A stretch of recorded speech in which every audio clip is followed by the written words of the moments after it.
I don't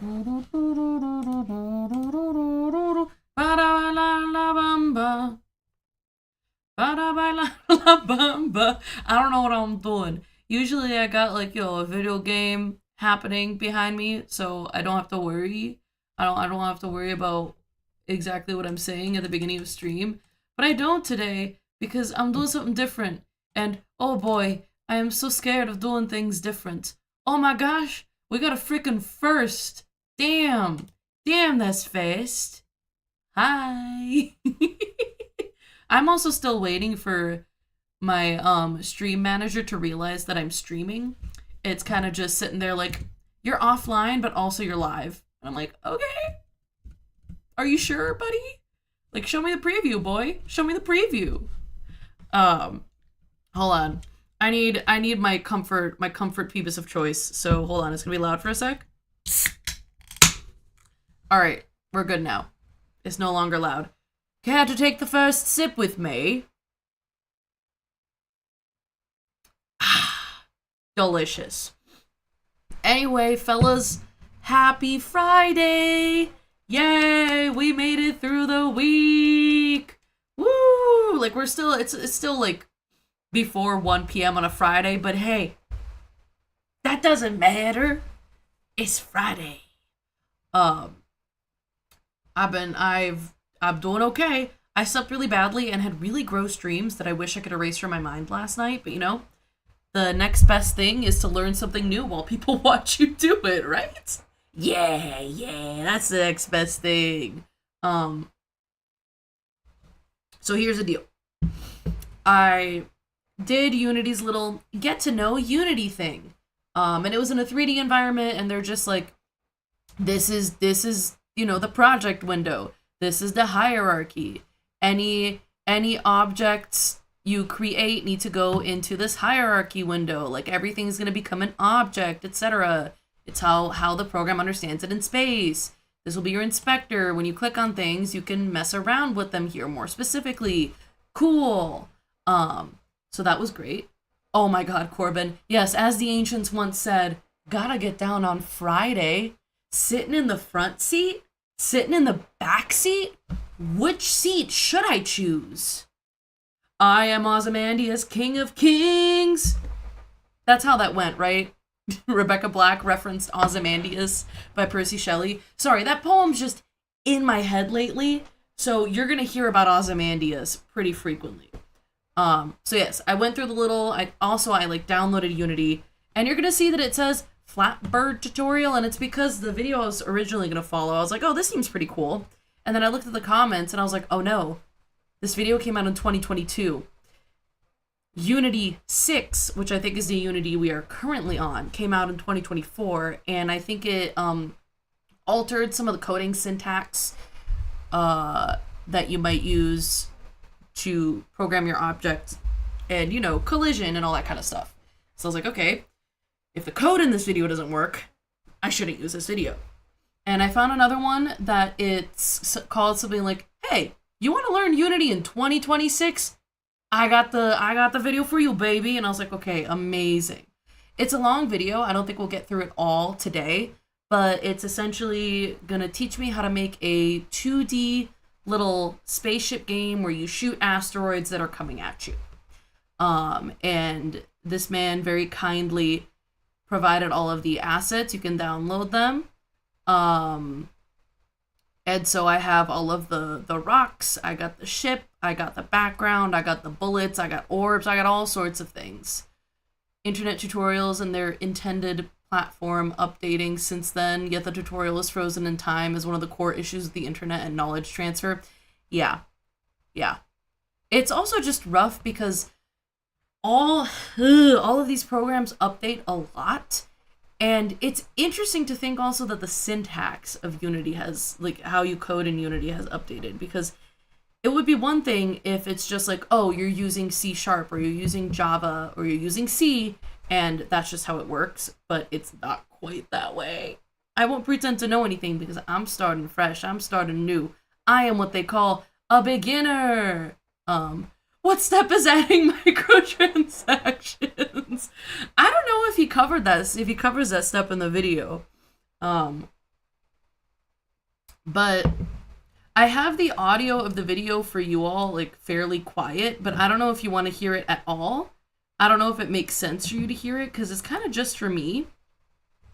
Like, you don't really need to hear what he's saying. But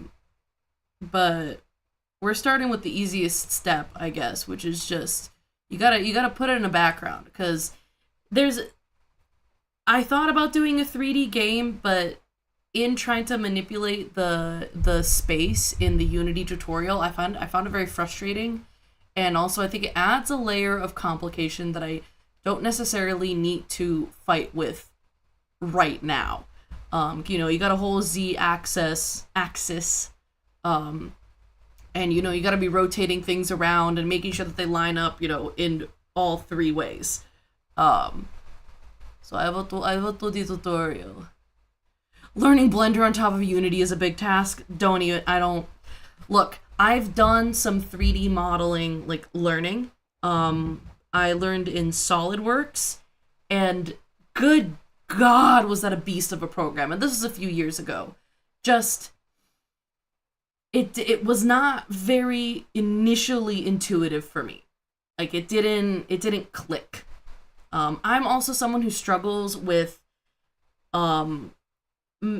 so my mental landscape, I do not think three-dimensionally in my mental landscape. I'm pretty sure maybe this is my struggle. I think two-dimensionally. So when I'm trying to, for example, conceptualize a three-dimensional object in my mind and rotate it or move it in space, I find that very difficult. Two-dimensional object, easier. And maybe that's just a condition of being a person. Maybe it's not particular to me. But I struggle with the three-dimensional world, both in my mind and just in life in general. Like, actually, as I was doing that motion, I could not be sure that I wasn't going to smack my hand into my soda. It is who I am. Adderall Falls can confirm I am a clumsy-ass motherfucker. Like, very much. No, don't say it's just me, Corbin, no. It says to be nice in the title. Wow. I'm kidding. Like, that was funny. You want to say there's a way to have two window cameras so that you can have a fixed cam for perspective versus your working cam for rotations. That's probably true. I just figured, you know what? Let's live in 2D. Live and let die. Bow wow.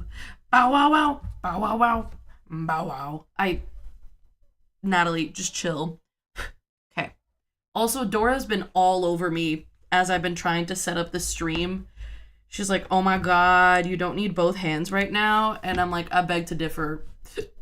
I completely beg to differ, baby's cat. Excuse me. She's been figuring out her new food, by the way. We might be in the clear. I was saying that last night, but I'm gaining confidence. Okay. Let me bring up my YouTube man. Here's my YouTube man. Okay. Beautiful. What is he going to tell me? Background in. So in this instance, all we actually have to do to create a sprite game object is drag the image into our hierarchy here. And as you all right. So Dora, can you sit down? I need to put in my space background. We're starting, baby. And I'm gonna drag the item into my hierarchy. Boom! We got a frickin' space background. You can see our game view now is showing our background, though it's pretty aggressively zoomed in. So one of the things that we can do is if we head over into our scene view here, you can see that. Oh yeah, we're a little zoomed in. Much cropped into our. Corbin! First you make two vast trunkless legs of stone! Oh my god! I can make Ozymandias the video game! Ozymandias the video game! Ozymandias the video game! Oh! I'm very excited. All I've done is put in a space background and I'm already like ready to reinvent the world. Okay, I have a space background, British man. What do I do next? You can see that as we move the camera around. Oh yeah, I can. Cropped in. I would prefer the camera to be a bit more zoomed out. Do I have a camera object even? Where is he? Click on our camera over here and change the size. Hold on. He can manipulate his camera. I feel like when he presses on his camera, there are things that can happen. Is my camera just like a singular point in space? Is that what's happening? Hold on. Hold on. I've got things to figure out already. Size. Fuck, I can't see. Hey, sir? Sir, what does that say? His size 7? Here, let's do size 7. That didn't do anything. I feel like I already have an issue here.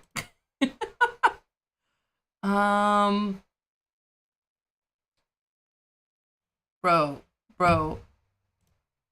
I don't actually understand what the issue is. So here's the thing. He's got, when he clicky on he camera, he got something. What is? Oop, no, don't move it. Don't move it. He has something. He has like a little circular object in there. I don't got no circular object. What are you gonna do? Something that better fits background. So. Oh wait. What?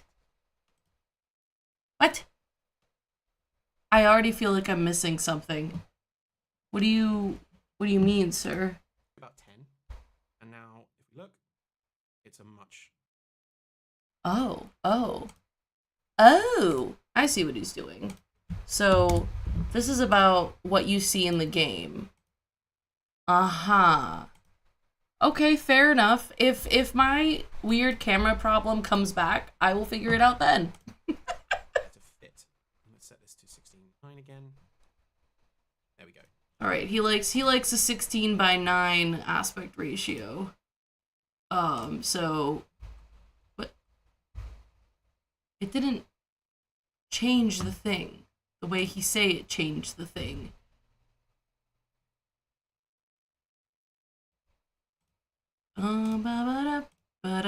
Yep, okay, fair enough. If you feel like you're missing something, this ain't math class, you could just go back in the vid. I did, and I have done everything he has done. So now one of the things I actually want to do, if you can see, maybe I haven't. A bit of banding going on. It's fine. And that's ultimately due to the compression being set on our image, because we don't want to be shipping games with all of our images, especially if they're huge ones, but full banding. We can get away with compressing. I think it is a setting in Unity. Because he doesn't have this grid on. And I don't know how to turn the grid off. I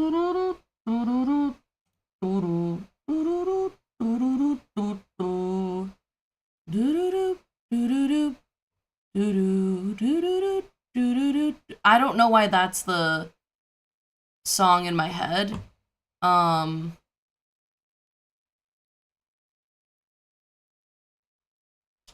You're right, it could also be an older version of Unity. But how oh my god, how many times does Unity change in an hour? He posted this video 8 days ago. 8 days ago. I am fresh. Hold on. Hold. Overlays. No. This is just a visual thing. It's fine. He says there's banding in the image, there's banding in the image. Or we don't care too much about their filtering. So Unity will often try to do things to make images the most, to use the smallest amount of memory as possible. So for our background though, we kind of want that to be really high quality, especially for a lot of this game. So we're going to change the way that Unity interprets our images. So if we click on our space background here, excuse me, we're going to change the compression to high quality. Wait, the compression. What are we in? Advanced. What the fuck? Do do do do do do do do do do do do. Wait, no, I need to go here. Yeah, I need to go here. And we're gonna change the compression to high quality. Okay, I did it. Apply. Wait. Beautiful. And then as you can see, that banding goes away. And we'll do the same with our ship. Oh, we'll do the same with our ship? Okay. High quality. He wants everything high quality. We'll do it. Okay, so we now have our background in the scene. As you can see, this is a new game object that exists, and it has a sprite renderer attached, which is just a component that says, hey, I want you to draw this as an image. Ultimately, behind the hood, if we take a look... Hold on. Don't question the orders of HQ. Yes, sprite renderer. Sorry, I'm just trying to make sure that things are the same. In our shaded wireframe draw mode, we can switch Unity into different draw modes to see things. The default one is shaded. How the fuck do you do that? He's got things that I don't got up top over here. Sir, why does your Unity setup look different from mine? Shaded draw mode, where lighting is okay. calculated and part of the scene view. Go to unlit, where lighting doesn't play into it. I don't care about that much about that. Wireframe. And as you can see here, if I actually unclick the 2D, we go into 3D space. Why? I'm just right-clicking and pressing WASD here to move around. I can sort of fly around the scene in 3D space. Why? All a sprite Why do you want to do that? Is a little rectangle. Which I'm sure if you know a little bit about graphics. He's flying around the scene in 3D space. I don't know why. So to draw a sprite, you just have an image textured to a pair of triangles like this ultimately. And so that's really all the sprite renderer is saying is like, hey, draw a thing on the screen in this rectangle with this image attached. So if I click on here, it's ultimately like if you think about like a big billboard, that's kind of what this is doing. It's a big poster. He's over explaining what a sprite is right now. Any different because it's just like a background image. So that's ultimately what sprites are and how Unity interprets them. And if you know that, there's a lot of things you can do with how they're being drawn or where they're placed, etc. And so again, like I said about the parallaxing situation, Unity is a 3D engine that He's going a little bit too deep into some things, and I'm like, buddy, I just need to know how to put things on there and how to give them collision so that they touch other things, and etc., etc. Maybe he's trying to give me a good foundation. Maybe not. I don't know. Look, some people don't know. Some people only drink Peebus. Hey! I don't only drink Peebus. I drink more than just Peebus. Kind of is fake 2D, right? So there's a lot of work going on in the background to tend like your game is a 2D thing, but actually what it's doing is just drawing everything in the same place. It is interesting to know that it's 3D things faking 2D in a way. To add elements of depth, which again, we'll do a little bit later. I'm just kind of prefacing you here. Okay, fair enough. But just letting you know that that's something that... Also, do let me know if you want to be able to hear the British man. Click this space background sprite, which is positioned at 0 in the scene, and we can actually move it further back. And whoa. Wild. The camera won't care about that. Okay. It's set to orthographic. Yeah, the camera will move. Oh! Everything. It basically sets a field of view to 0, which is... That's cool. At which so the camera, he's... Okay. So that everything is being drawn. Feel free to look up the difference between orthographic and perspective projection. You can change that setting in the camera settings. I am really curious to know why I do not have these guys, but I don't know the correct words to search to know.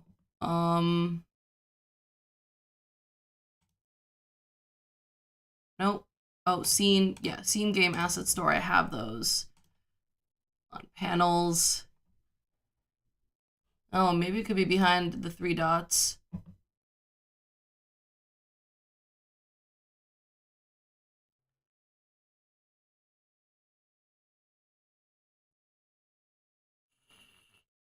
Sorry, I don't mean to be hissing at you, but I totally am. Hold on.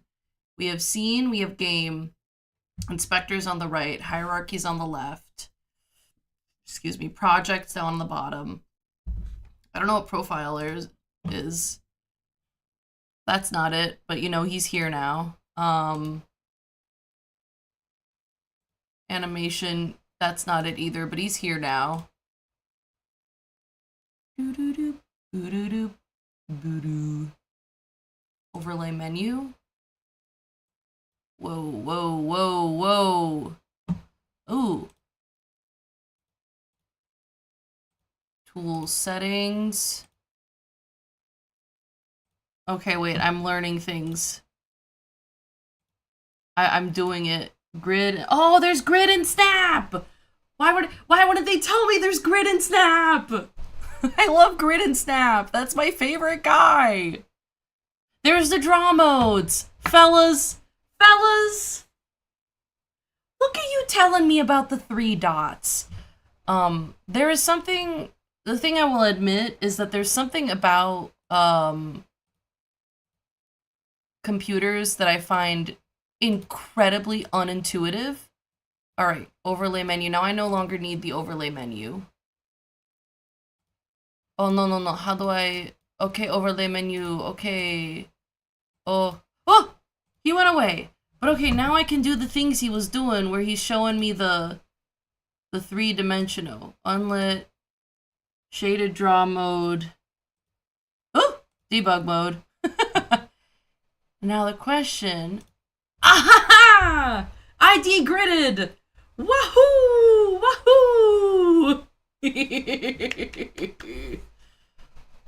On your way into the city, so your doctor can look at your incision scar and tell you it's healed, well worth the $60 it's gonna cost?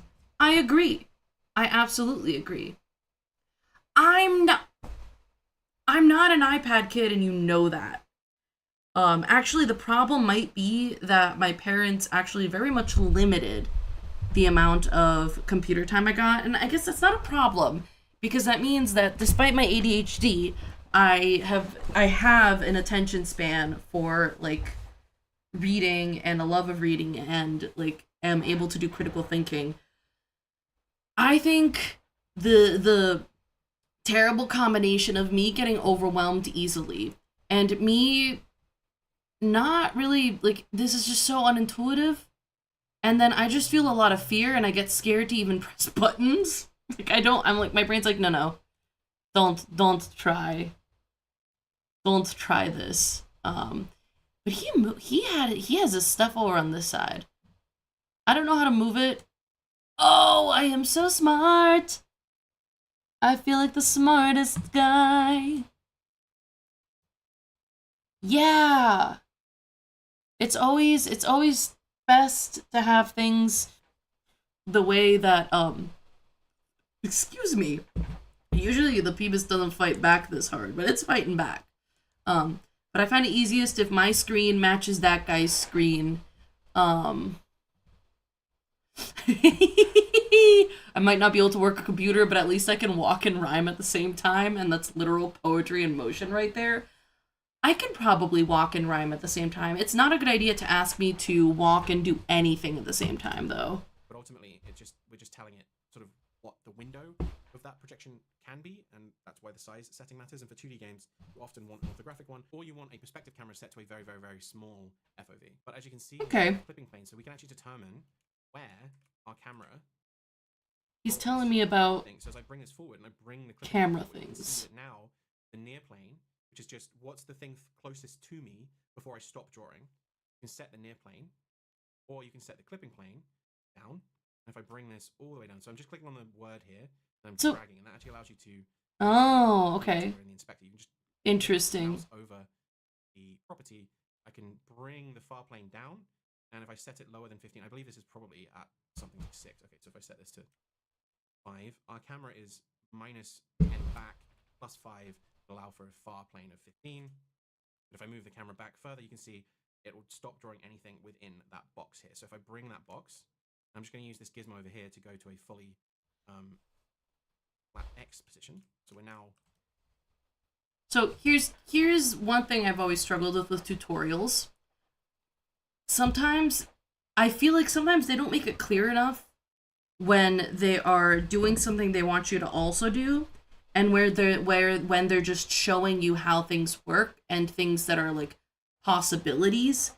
So this entire time that he's fucking around with the cameras, like draw distance and like where it starts and where it ends and where it's positioned, I'm like, am I doing this too? Or are you just showing me that the camera can be this way? And I feel like it's like we're gonna get to the end of him being like talking about it, and then he's gonna be like, okay, now we have it set like this, and I go, no, I do not, because you said we can, and we can do this and we can do that, but you didn't say we are doing this. and this is how we want it to be set. Also, I have a new battle wound from Beans, because I said good morning to her, and she was like, attack. Maybe you can't see it. It's just a little scratch, because she's a terrible little kitten sometimes.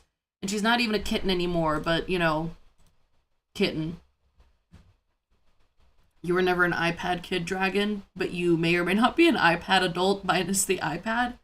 No Subway Surfers.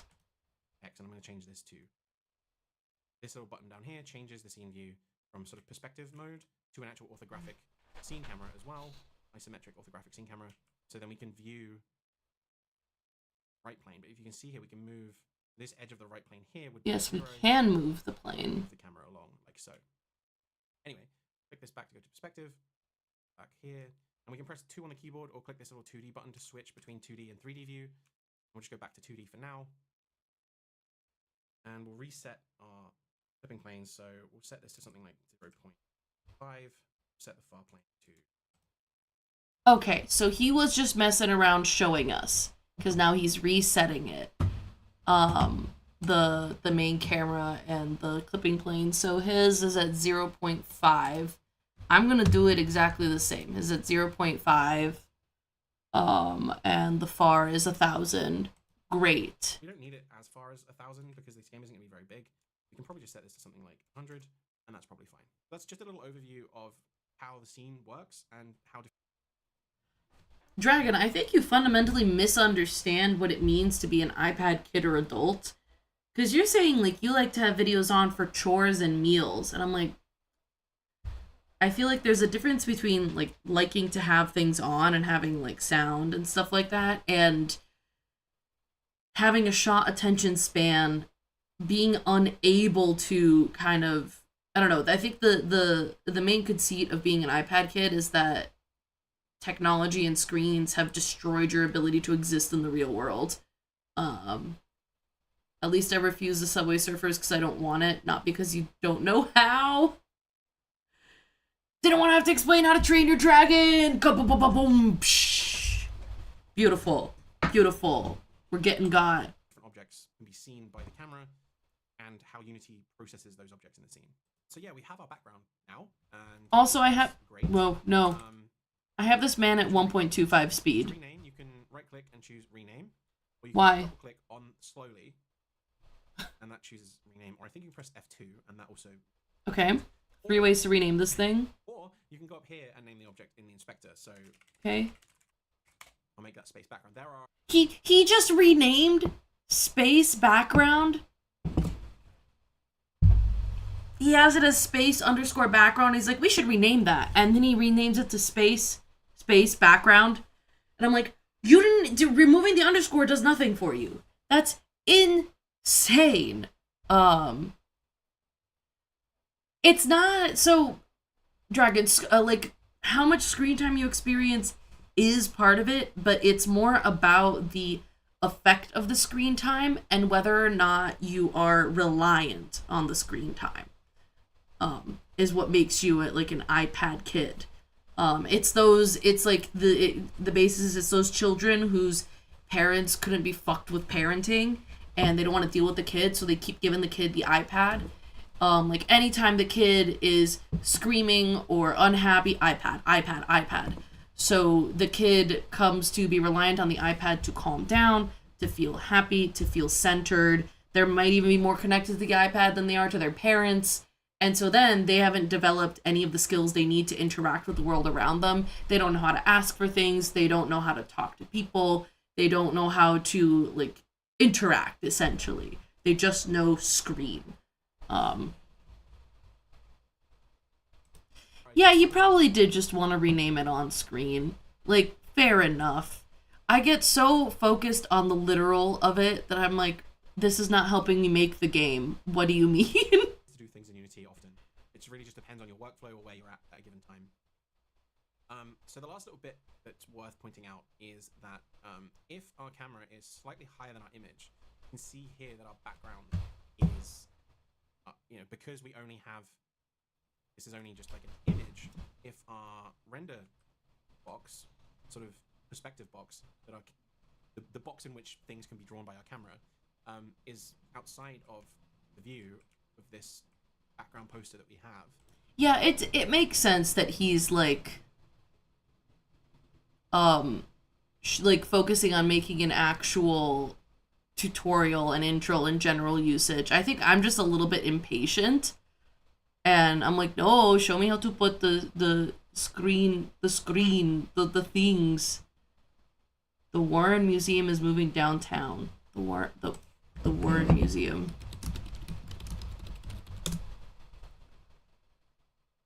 Oh, really? Really?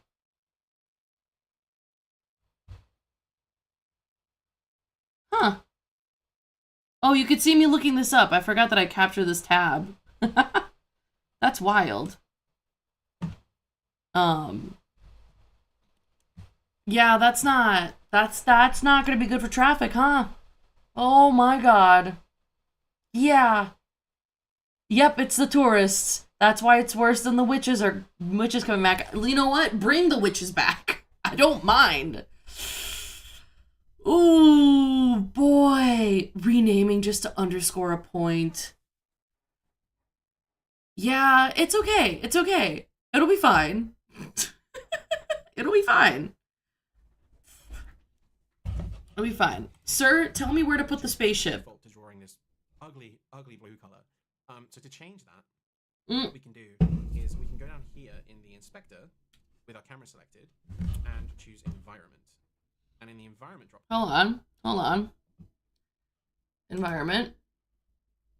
Okay, so he doesn't like this blue color. Down, let me just, it's smaller. In our environment drop down, we can actually just change the solid color. And let's pick a wheel here, and we can just pick the edge of our background. Maybe one's more in the center of the background. I'm just good. Yeah, ooh. Probably fine. Ooh. I mean, alternatively, we could just make it black. Whatever. That'd be better. Screw it, let's just do that. Let's just make it black. I think a black edge is way better. Generally, we'll just make sure that the camera can't really exceed those boundaries, but every now and then you end up with somebody who has a resolution that, let's say we're trying to play the game in a crazy wide resolution or something. You know, you probably haven't accounted for that in your background. Okay. So you're going to need to handle that somehow. So for I see. now, I see. We're just making sure that if someone has like a gigantic monitor, different aspect ratios, it's not changing the thing. Game looks in any given screen setup, but generally, as long as it looks good in Okay, 16:19 whatever. 10, you're pretty good. But you don't need to worry about supporting ultra wide monitors in this first ever tutorial that you're taking. So just something worth keeping in mind, and that's kind of why we want to set the background. I don't understand. Okay. So when he changes his free aspect, I can zoom in, but not farther out. Maybe it's because he's changed his camera or something, but when I change my things, it does not change what I'm looking at. It barely changes what I'm looking at. Oh well. Okay. Take me. Continue. Camera, even though we're going to try and make sure that the camera itself is contained, because video games. All right. So with that, we are now set up to kind of stage our scene and add our player controls. Okay, so at this point you've probably played around in the engine a little bit, and you should be relatively familiar with most of what you're seeing now. So it's time to move on to fun stuff. Definitely not math. Yes, but I am resizing the game window. It's okay. It doesn't... I don't think it matters that much. I just don't understand.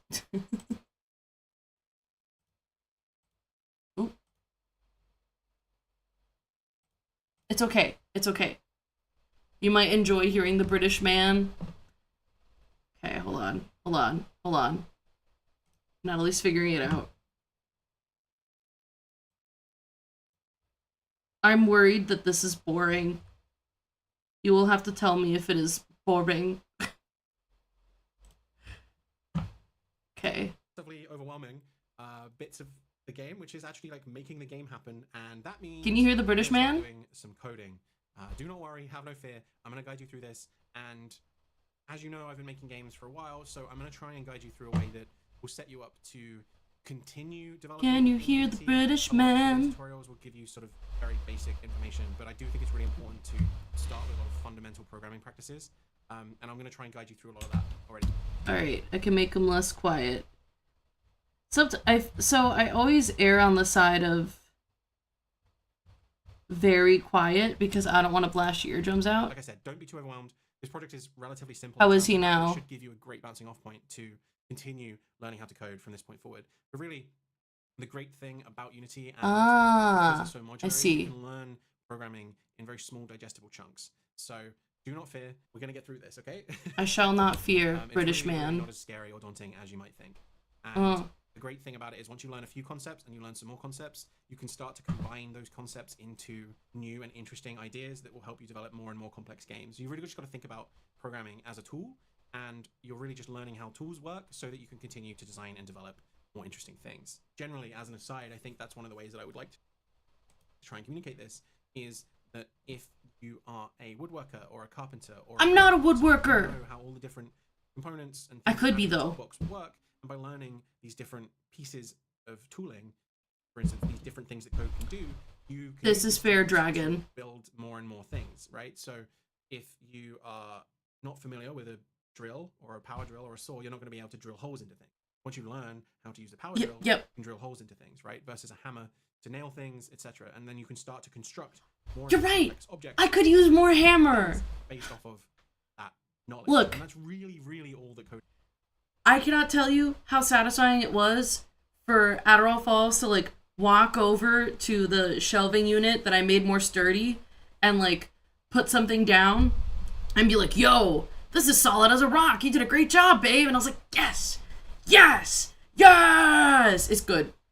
It's good. I feel like a good easy project might be to put a couple shelves in my office, but we'll see. Oh, I could be a woodworker with a whittle help. Oh, I could be a whittle woodworker. It's just tools to make more complicated things happen. And you can start with simple programming and you can then just continue to level that up and build more complex systems. And, you know, a little bit down the line, you're making more complex games. So before we jump into that though, we're going to want to get our player into the project. So I'll go back into our 2D view here and let's grab the ship and we're just going to drag that into the scene. The ship is... Okay, wait. I'm dragging the ship into the scene. Ship. Wait. Did he... Hold on. I wasn't looking.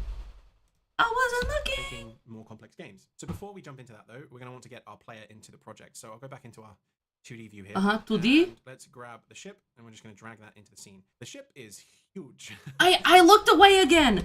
Frickin' bois. And let's grab the ship and we're just going to drag that. Okay. Ship into the scene. Oh. He's only an outline. Sir, he is only an outline. Why is he only an outline? Does he need to be above? No. Uh-oh. Ship? Ship, sir! Woohoo!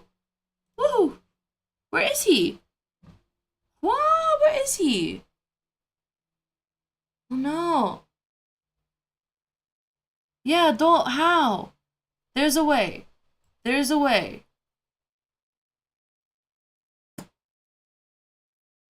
Transform? No. I must be able to, like, bring him up.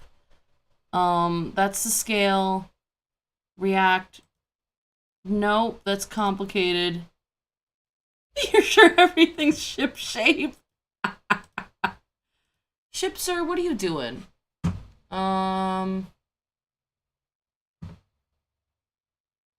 Order in layer?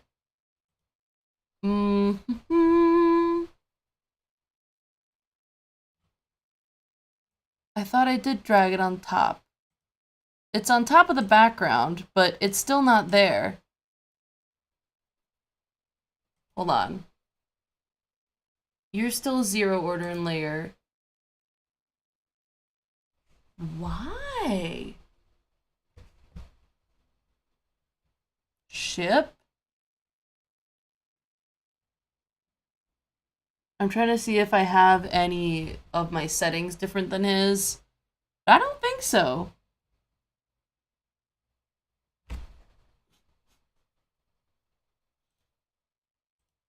Oh, man.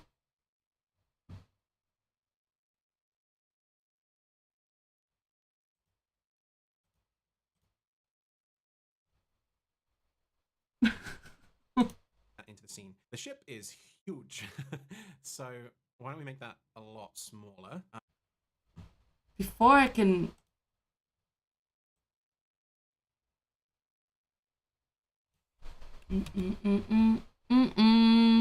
Yeah, I think I might have to go into... Wait, can I see the... Hold on, hold on. Hold on. No, this isn't it. Oh, what the... What the...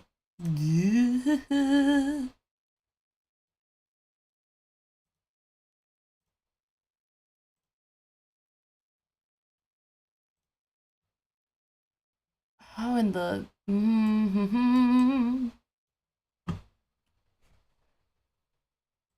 Hold on.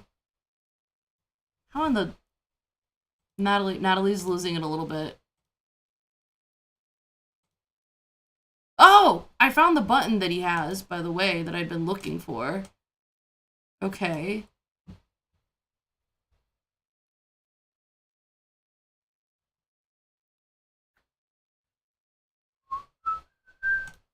Yeah, you can't see him in the game either, because he's just not there. Do, do, do, do. Do, do, do. Do, do, do, do, do, do. What is this?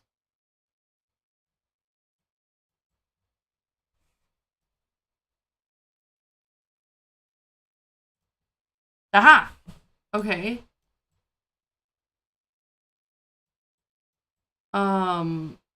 Hold on. Just... Oh, no!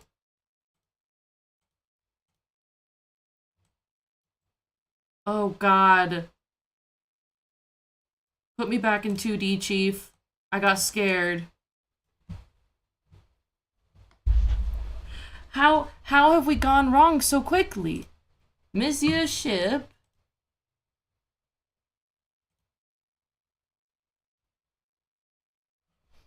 Hold on. It's a sprite 2D. That's what it's supposed to be, single.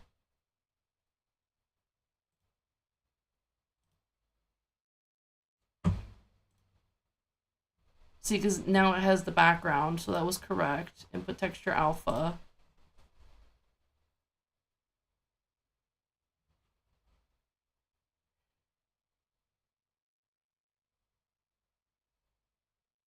I wonder...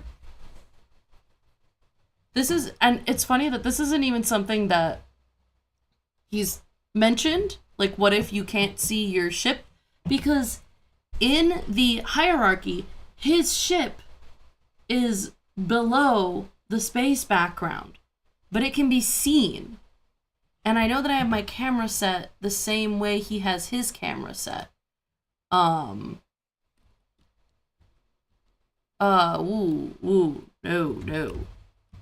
Okay.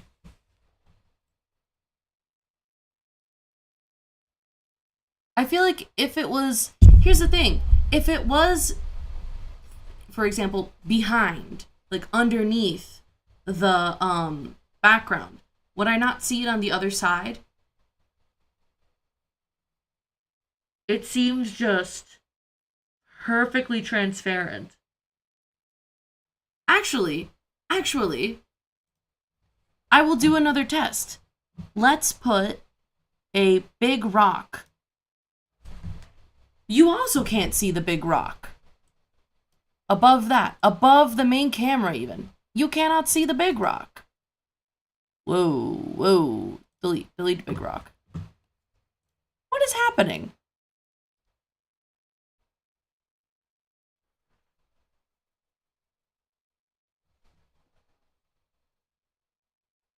Move it a little bit in front. Okay.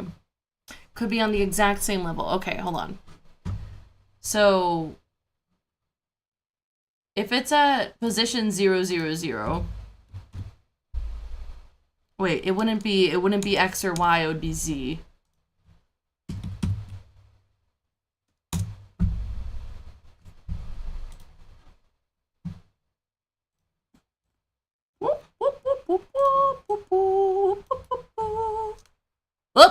It's on the other side. It's on the wrong side. How do I know? Hold on. How do I know which side is the right side? Okay, wait. This is the right side. So it's. Oh, okay. Wait. No. Y'all were very correct. And so I just need to do negative. Our ship is visible, baby. Let's go.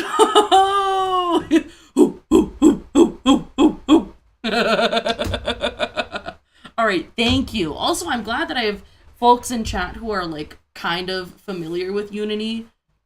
That brings me comfort. Thank you. Thank you. Look at that. We got a freaking ship, baby. We got a ship, boo-boo. Yeah.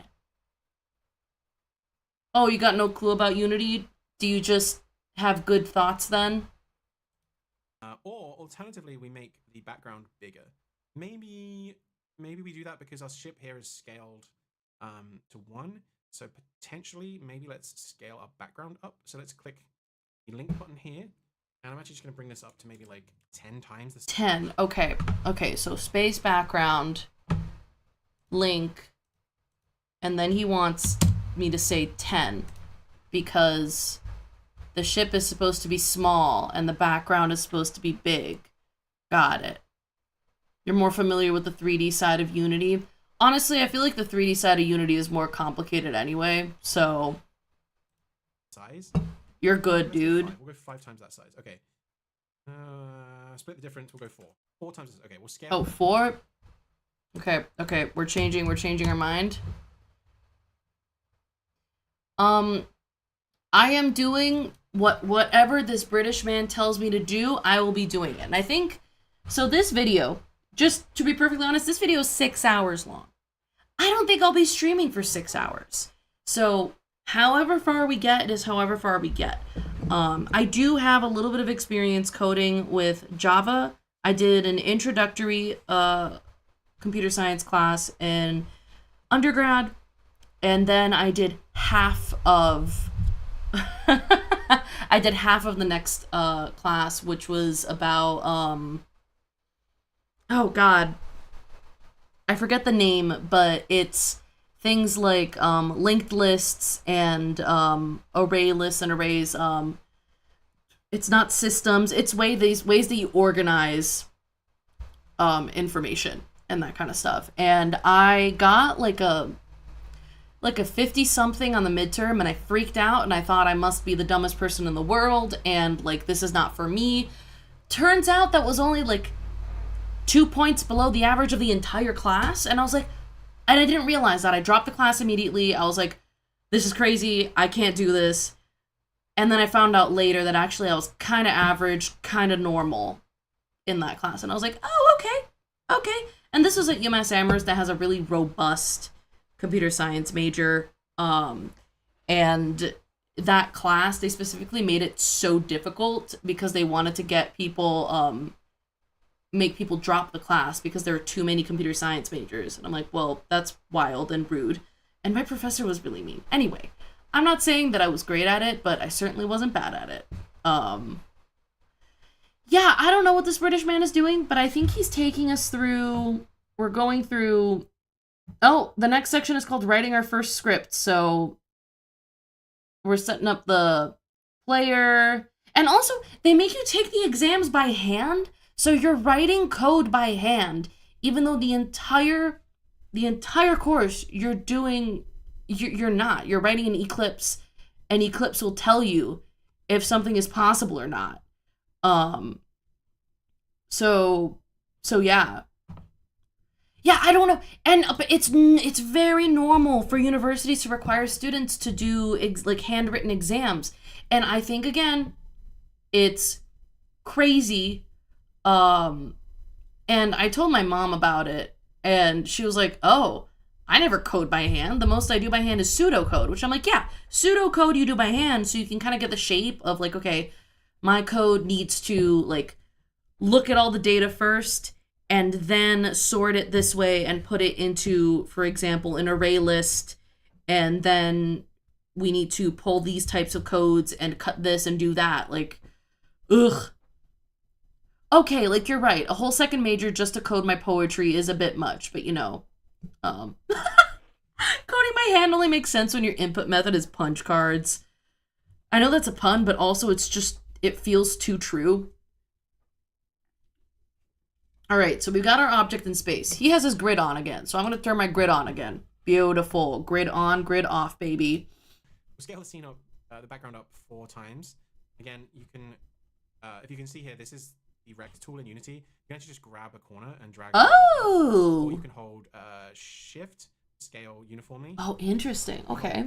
Shift and Alt, scale uniformly. Oh, to the center! That's great. I love to know this. Thank you, sir. Using controls for scale because I can kind of make sure that they stay uniform. I like typing things in. That's just me. But if you do want to use the controls, you can use the scale tool itself. The one from the center will scale uniformly as well.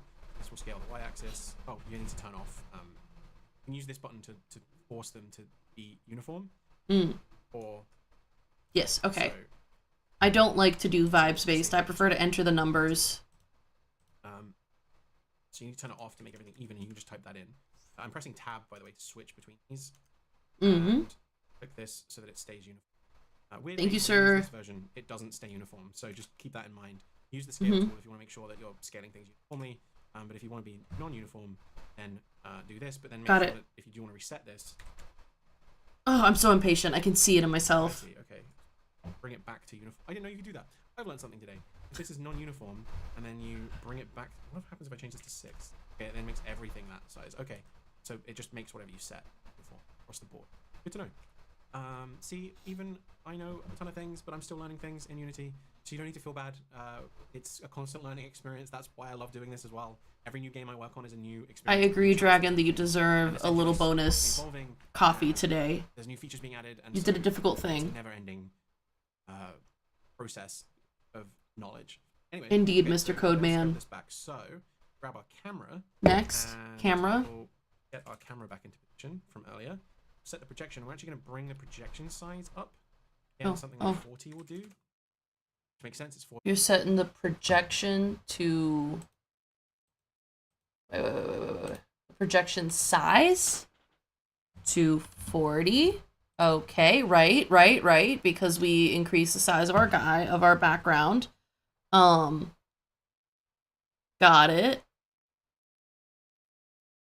And yeah, it wouldn't be difficult to have a cheat-proof computer, or even just they could just have you do it even.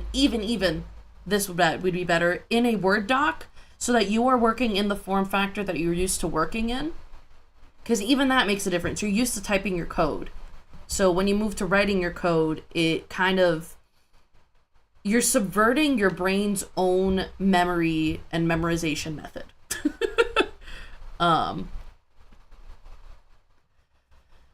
That said, you've been trying to get back on top of your coffee habits, as well as a few others. A special treat feels a lot less special when you do it all the time. That's fair enough. I too have been trying to get back onto my good habits, and it's difficult because I've been struggling with my sleep. So I'm trying to get back on top of my getting up on time habits, and then I just can't do it because I'm so tired.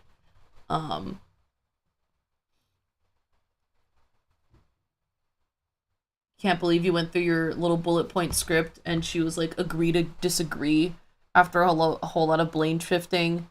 And then you buckled down on her choice of specifically calling you unfocused Redditors. And she buckled down on the agree to disagree. I won't apologize? Girl, what the hell? This woman sounds very immature. Time decides that it was incredibly immature. Selected, and it starts to look a little weird in the game view. You just want to make sure that low resolution aspect ratios is not enabled. Basically, it's just looking. You want low resolution aspect. Oh, but I can't. Girl, I can't. I can't unenable. Live and let live, baby. Why can't I?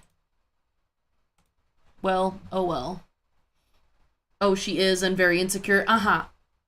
And that's why. She is incredibly insecure, and so she can't admit that she was wrong.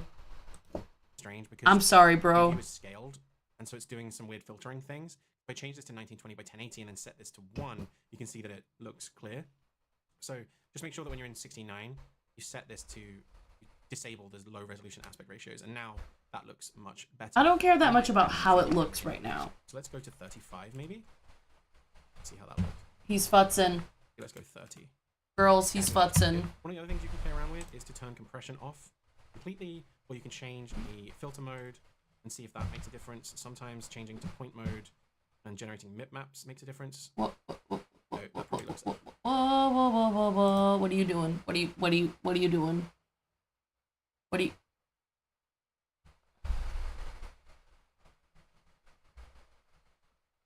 Hello, Dora. Da-da-da, da-da-da, da-da.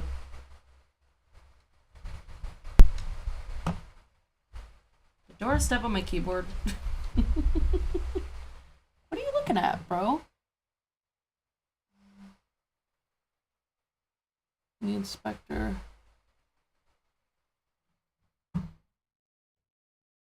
This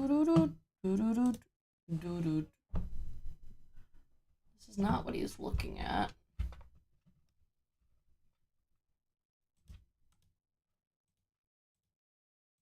Oh. A little bit better. So, and that's on the actual object, it's on the sprite itself. MIP maps are ultimately just a way of rendering textures when they are smaller than the resolution that they... Hold on, he lost me for a sec. I got distracted by Dora. Dora, they're saying hello to you. Like, what the heck is a MIP map? He's about to explain it, but it's a really funny word. Hey! Baby! Baby! Baby! Why are you letting me do this? Do you see how brave this cat is now? Hmm? Oh god, no, not the freaking shoulder. Hi. Everyone's sending you virtual pets. Hmm? Everyone's sending you virtual pets, Dora. I know, right, Dragon? It's almost fully picked up. And actually, her belly is starting to look better. So I'm hoping that now that life is reestablished, she's getting better. Good girl. Good girl. Chat loves you, baby. Chat loves you. All right, tell me about MIP maps. They actually are. And it's a clever technique in rendering as they get sort of progressively smaller, and they're smaller and smaller textures. And it's improving the rendering of things further and further away from the camera, ultimately. And it makes just things that are smaller look way better. So yeah, to get this to look good at this distance, set the generate MIP maps enabled on the sprite. Oops, sorry, buddy. And choose your preference. I actually prefer the no. Okay, wait. Generate MIP maps. We need to say generate MIP maps is good. Generate MIP map. Yes. And then filter, because I think it just renders a little bit sharper.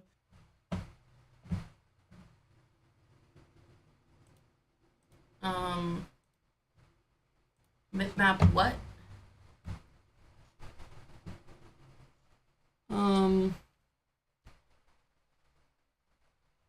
No filter. No filter. Yep, MIP maps. But it's up to you. We now have the player object in our scene. Why don't we start getting it to move around? If we head into our project window here and choose assets, we can click on our input system actions asset. Assets.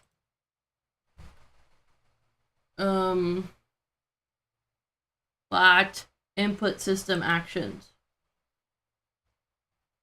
Save. And if we double click this, it will open our input system actions. What this okay does is it maps specific values to a word such as move, look, attack, etc. And it allows you to define a specific action that then you can map to a keyboard or a gamepad or a VR controller or anything. And basically it allows you to create common verbs ultimately that different input devices can use, and it means you don't have to write a ton of code for all of the different input devices that you want. You don't need to be specific and say, hey, when this button on the keyboard is being pressed, do this thing. It's more just when you detect that the thing I've said as move is being pressed by a keyboard or a gamepad or a joystick or whatever, tell me what the input is from that device, and I will then trigger that message to my scripts to say, hey, interesting. move is being pressed, so do this thing. So as you can see here, the preset is defined as move on the left stick on the gamepad, or using the WASD keys, or the and it already knows, etc. So we're actually going to just stick with these for now. Yeah, that's pretty good. Controls, because we don't need those. We're going to just get rid of anything we don't need. So we'll delete that. We'll keep the attack controls. We'll remove interact. So we just right click and choose delete. We don't need crouch because we're not a 3D game. We don't need jump. We don't need previous. We don't need next. We don't need sprint. So, we'll you don't need. Okay. Is, and then our attack. Let's make our attack on the gamepad button south. Whoa. Attack. On gamepad button south. Okay. It's just the designation of these guys on your controller. South, east and west. That's all you need to know, really. That's good. Different gamepads have different mappings. I was just looking this up if you care more. I think I'm just trying to set this up for now. I will give Dora brow rubs once she comes back around. She's decided she's leaving. She's going on a journey. Too much yet, but feel free to play around. You can actually just turn the controller on and listen, and as you can see, there's a bunch of presets here already, so you can always just look through those. But yeah, we'll make attack space, I think, on the space bar rather than the left mouse. Maybe we'll keep it as a left mouse. Yeah, we'll keep it as a left mouse for now. That'll be fine. Yeah, or we can make it space on the keyboard. You can choose between. So use the left space. That's probably good. There we go. About the UI actions for now, they're fine. But all we need to know is that we have a move action and an attack action. Okay. And that it will work on our gamepad. Let's just delete this XR controller for now, just not to confuse things. And remove these. If you want to keep these in, that's fine. I like keeping these simple and just supporting the devices that I want to support. Yeah, and then we'll hit save asset and close this. So we've configured our input actions. Next then, we'll click on our ship. And what we're going to do is we're going to choose add component. And we're going to click on our ship. And then we're going to click add component. Add a player input component. Player has input. A lot of the input controls. If you want to do more advanced things with input, you can. There's some really solid documentation on the player input. If you actually click this, you can open the reference for it. And if you want to learn how the input action systems work, you can do. There's tons of ways that you can listen for things on devices. The player input component is just the simplest one to use. And but you can, if you kind of know a little bit about programming, it's got a warning. You can find a more advanced way to detect input in games. Sir, there's tons of different ways to do it. So go back to your other tab. About that. So we'll make sure that default's okay. To keyboard and mouse. Default keyboard and mouse. And then this little warning is saying that project-wide actions asset is not recommended by input. It's a singleton reference. You don't need to worry too much about that for now. But to get that to go away, just click the input system, edit. Input system. And then just go over here. And go. What do you... Hold on. Sir? And hit go away. Just click the input system. Click edit in project settings window. Ooh.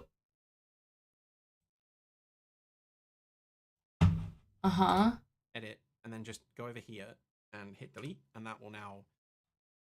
Here. Here. Hit the delete. No longer be like a global input action system. Okay. That we can use these actions just on our player. Unity has multiple different ways that it can pay attention to input. Okay. Global sets, so you can listen to them globally, but we don't really need to do that for this. So the first thing we're going to do is we are going to make a script. We're going to right click down here on the assets, choose create folder, and type scripts. This is going to be where our scripts live. Generally, you want to put these in different folders for different things. Okay. But the content we're coding. Tutorial, we're coding now. now. A ton of scripts, but as your project grows, you probably want to keep these organized by the different intentions you have with them. There are lots of different ways you can write scripts in Unity and different reasons why you may want to choose to write scripts one way or the other. It's not something you super need to Oh, you need to go back to work? But as you start to okay. projects, you'll maybe learn how you like to do things going Thanks for hanging out and good luck with work. One scripts folder and have all my scripts in one place. So we'll start by making our new script. So we'll go create monobehavior script, and we'll call this ship controller. And a monobehavior script is just a quick template for code that's going to run on a game object. You can write code that runs on its own.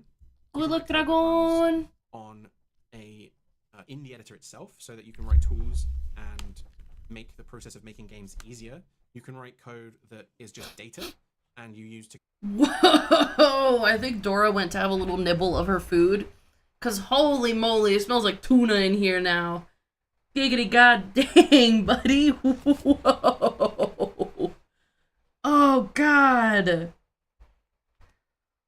Ooh. Oh, Spuddy. I hope she doesn't climb all over me right now, cause that would hurt me. Configure maybe, the speed of something or how something looks. And so Unity needs to know what you're doing and why you do something a certain way. So a monobehavior script is basically just saying, hey, this is something that I want to show up. Dora's trying to save me from coding. when I choose add component, and it's designed to belong on a game object. Okay, wait. Ship. We're adding a component? So now if I click on our ship and choose ship controller, we can okay. Ship controller, yes. You can see here our ship controller. You can also add a script this way by choosing new script. And you can then create an add and do it that way. That's perfectly fine. I just kind of like to do everything in the project window instead. That makes sense, dude. This onto the it's more organized that way. The ship. But as you can see, we now have a sprite renderer, a player input component, and our ship controller script. Correct. So let's double click this here. Whoa, what are you double clicking? Controller script. So let's double click it. We're double clicking ship controller. It's opening up Visual Studio, baby. Can you see Visual Studio? Yeah. Skip. Dark. Oh, stop it.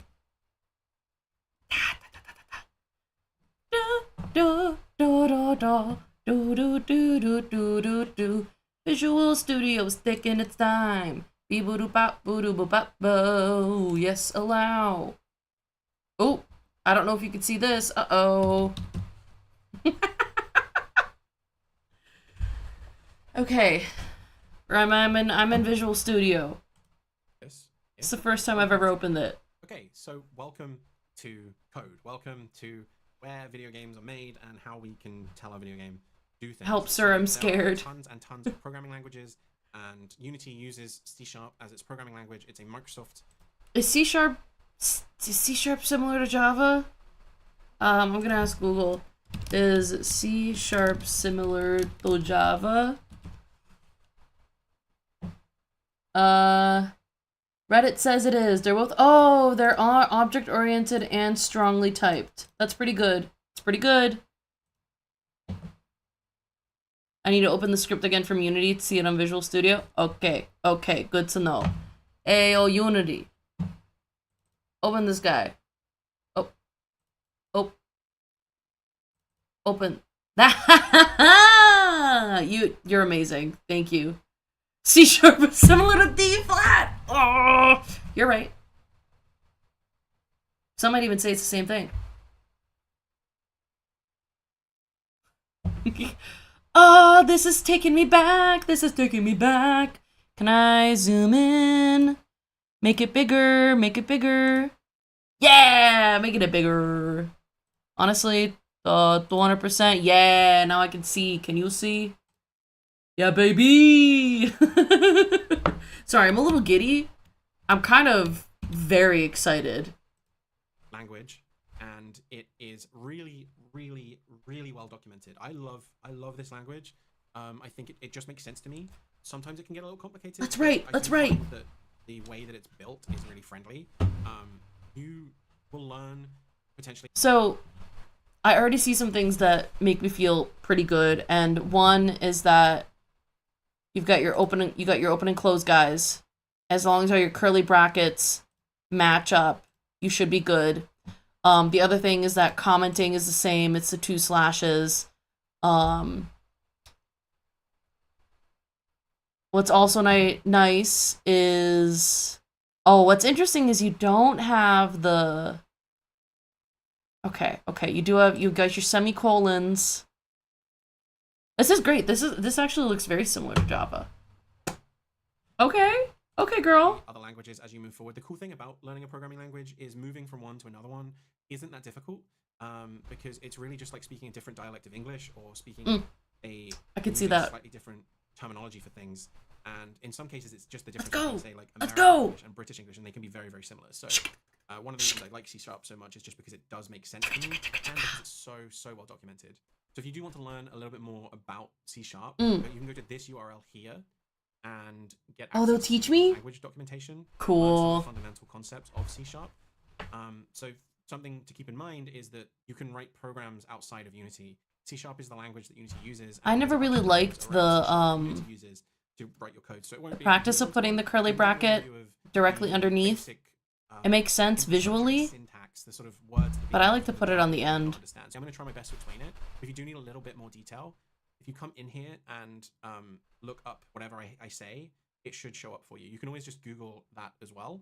So if I want to, for instance, if I want to know why do you go to Google? Is a class C#. You went to Google.com. Documentation for that thing, and it's very detailed. It's very useful. I highly recommend using this as your sort of workbook as we do some language programming, because if you do miss anything, it's explained in intricate detail in the Microsoft documentation. Yes, sir. Thank you. On this website, I've been making games for 10 years. I've been using C# for about 8 of those, and I will often find myself back on the Microsoft C# documentation. No one can code without going to the documentation. Unity docs are also incredible. So I highly recommend that. And if you can, that's insane. Manual version. Both of these can be used simultaneously. Just make sure I never closed my documentation tab when I was taking coding classes. So if you do miss anything or you don't open for an entire semester during this process, these are the 2 resources you can use to learn a little bit more and maybe find some more context if you need that. But I'll try my best to explain everything in as simple details as possible. So when an object is defined as a monobehavior script, it hooks into Unity's processing events. And the best way to think about that is that there's a loop of methods that are being called. Method is just a block of code here that gets called throughout the life cycle of your game. So when you hit play, which we'll do in a minute, when you hit play, Unity executes code at a given interval based on certain events. And this is known as the life cycle or the function execution order. Lots of different names. It's the player loop, whatever you want to call it. But there's a specific set of Unity inbuilt methods that get called on a monobehavior during one frame. I like the chart he's showing. In this order, it will go through awake on a script when a script is turned on. It will then call enable. It will then call reset. It will then call start. It will then call fixed update. It will then do a bunch of physics stuff, which we don't need to worry about too now. Now it'll check if there's triggers or collisions and call those methods if that's the case. Yeah. Wait for updates. It will do input events on the mouse. And then it will call update, it will do all these things, it will then call these scene-related events, editor-related events, and then it will end the frame, and then it will go all... Gizmo rendering! And then it will do a bunch of physics-related loops, because sometimes the physics could be executing faster than the frame rate. I don't what? It can happen. So there's like fixed update points. How does the physics execute faster than the frame rate? The fuck? And your game logic will execute an update, etc. So there's generally some best practices on where you should put some code based on where you want things to happen. But the main thing you need to keep in mind for now as a beginner, yes, because it reads just like the hierarchy tab. So it's going to read it from top down. Function in a monobehavior, you'll more than likely use on enable in a monobehavior, and you'll use the start in monobehavior. You'll probably use fixed update and update. Okay. Sometimes you'll use late update, but that's about it. There's also things for on disable, which is the opposite of on enable. I'll show you that in a minute. And then there's on destroy. And those are how you turn things off during frames. We'll get into all of this. On destroy is amazing. But, those are just some of the things you'll need to know. So there are prefixed events that Unity call. These are registered by Unity that it will just call on a script. So you can write these in your scripts, and Unity will call them for you. You don't need to do anything; they'll just happen. So just to demonstrate this, what we'll do is we'll use the pre-built mono behavior that Unity has given us, and in start, we'll type debug.log. Debug is one of the classes in Unity, and a class is just, again, a group of code with some methods in it and potentially some other references to things. And then log is one of the methods, just like this. Okay. Method. Why is it telling me it's an error? It logs a message into the Unity console, which we haven't spoken about yet. Console is a tab here that lets you know about things that are happening in your project when they're running. So we'll take a look at that in a minute. So in here, we'll then type in quotes because we want strings. Strings have to be in quotes, so it tells. Oh, we got strings, baby. That this is something I want you to print as a string, which is just a piece of text basically. Don't treat this as me writing code. Treat this as something I want you to print, right? So string would be start. You just type on start, and then in update, do the same thing. We'll go debug.log and type on update. And what we'll then do is we'll type 2 more, and we'll do void.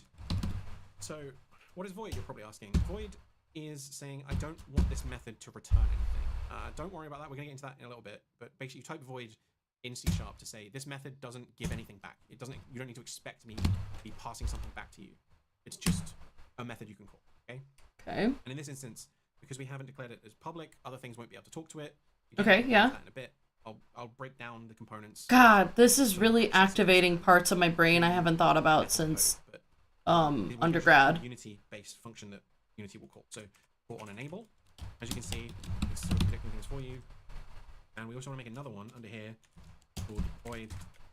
And these two are the same, by the way. It did it. Unity Whoa. just lets you not type private, but basically this is the same as private void. Private just means you can only run this in this script. You can only it assumes that these others are private. Just again, go into detail about that later. So we'll do void, and we'll go on disable. Select that. I'm pressing enter to auto-complete that, by the way. And as you can see, because this is an inbuilt Unity function, if you hover over it, Unity will actually tell you what this method is doing. So on enable, we'll call debug.log on enable, and then we'll call debug.log on disable. So the reason he's having us put debug.log and then have it print on start, on update, on enable, on disable, which I don't think he said, is to make sure that it's actually calling this I don't know, it's to make sure that when it's going through start, update, enable, and disable, it's doing it. So this is kind of our confirmation, like, oh, okay, the code that's happening in start, it's happening because it's getting to the line that prints on start. I remember doing similar things in undergrad.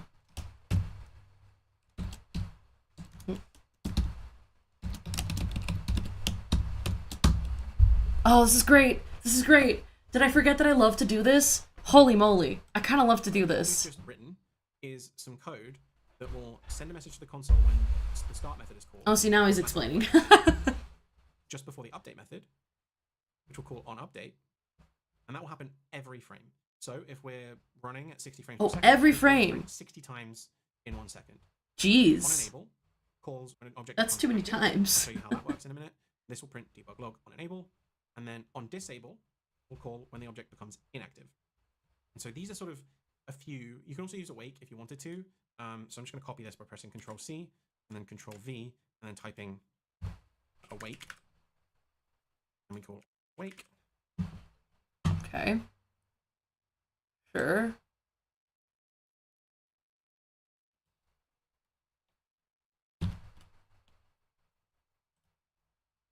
Sure.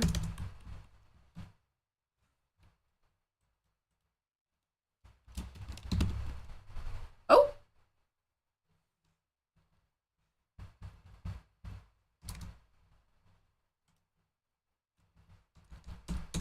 Awake. All right, sir. And then if we head back into Unity and hit this button up here, just play, and we take a look at the console, we can now see that it's just printing. Hold on. Head back into Unity and then hit this button. Play. We go to console. Yep, I did not save it. Hold on, stop.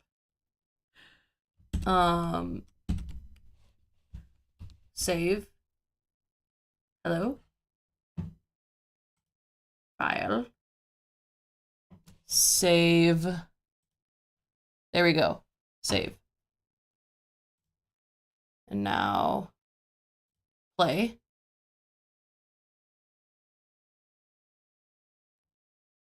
Aha!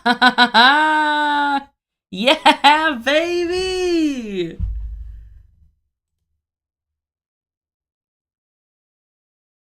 In play mode, it will not save any changes you do. I will be careful. On update. Absolutely. If I turn the ship off, you can see that it's called on disable. I turned it off by clicking this little check. Oh, interesting. Now, hold when on. I press it again, it's going to print on enable, and then it's going to just loop as update. So if I hit collapse here, that just puts unique messages together in a stack, and you can see on update. But all of these other ones have been called as part of that loop, but because these early events, that's great. Only happen once when the script is first created. Oh, awesome. They get called when you hit play. So these are really good for instantiation. Oh. Things that only happen once when the object is first created. Code. And on disable are great for things you want when an object first appears, and on disable is when the object disappears from the game. You can also use on destroy, which is when you basically delete something from a scene. Again, we'll get to that later. But this is just sort of giving you an overview of what the game loop is in Unity. And hopefully you can see that basically we want all our game logic to be running in the update loop because that's constantly constantly being executed through. Whereas this other stuff is only happening. If you see I'm turning this on and off, you can see that these two numbers keep increasing based on which one you do it. There we go. So I put it. You've just written your first line of code. So I added because this says update is called once per frame. I said, so put your game logic in here. Because that's a note he made. Like, this is where we want the game logic. It's called once per frame. But things like awake and start, they're not called frequently. They're called once. Same with enable and disable. They are called once. It's very useless, but it hopefully gives you an insight into what's happening. And actually, the debug.log method is a really, really, really good way. If you're not sure what's happening, using debug.log, you can quite often detect issues within your code by creating these blocks of code, and maybe you don't hit one of those lines, and it's like, okay, well, my code is failing before I've managed to reach that. Debugging, unfortunately, is just one of those things you get better at the more you learn. And absolutely. Will help you learn where things are going wrong. And thankfully, C# is also quite good at telling you if things are misconfigured, but generally, these are quite a useful tool in understanding where your code is executing incorrectly. There's a little precursor to moving our ship around. We're going to want to add a couple of components that allow us to move it in a way that adds some physics. We're in space, so we kind of want some inertia to exist if we're moving around, and trying to code to frame rate will never come back to bite any developer. Nope, never. We want things to knock into each other and to detect things. So that's where the physics system is coming in. Oh god, and physics? So before we start code to move our controller around, our ship around, we need to set up some of the physics on our ship. Oh god. To be able to interact with the physics system to move our character. Now, okay. I could show you how to do that without physics. You don't necessarily need physics objects to do this. But it's probably a good idea this game to learn. Will be better with physics objects being used. Okay. However, if you don't care about physics or you don't want the game to have a kind of floaty element to it, you could skip some of the physics components entirely. They do just make some of the interactions a little show me. To program and a little easier to work with because it's just doing a lot of stuff under the hood for us. Teach me the physics. We're going to do some physics related things this early on, but as you'll see, there's some things you get for free with physics that I think generally will make this game feel a lot better. So physics are one of those things that you're going to want to choose whether to use or not, and sometimes it's not necessarily the best use case to use physics, and sometimes it'll be better to just hard code some basic physics yourself if you want to simulate physics rather than use like the real physics calculations. Hopefully, that will make a bit more sense as we go through this. So yeah, depends on the scope of the game. Add physics to an object in Unity, you have to create a thing called a rigid body. A rigid body. There's actually two types. Same. Of bodies. There's a rigid body system for 2D objects, and there's a rigid body system for 3D objects. So we're actually going to add a rigid body 2D to our sprite. Okay. Now, if I hit play, just after doing that, you should see that our ship just starts to fall. It's gone. So if we look in the scene view, goodbye. our ship is just kind of. It's just continuing to fall. That's incredible. There's gravity involved. Oh. So if we did want to, let's say, interact with our ship, we're just going to do this as a slight tangent. Let's add a simple square sprite here.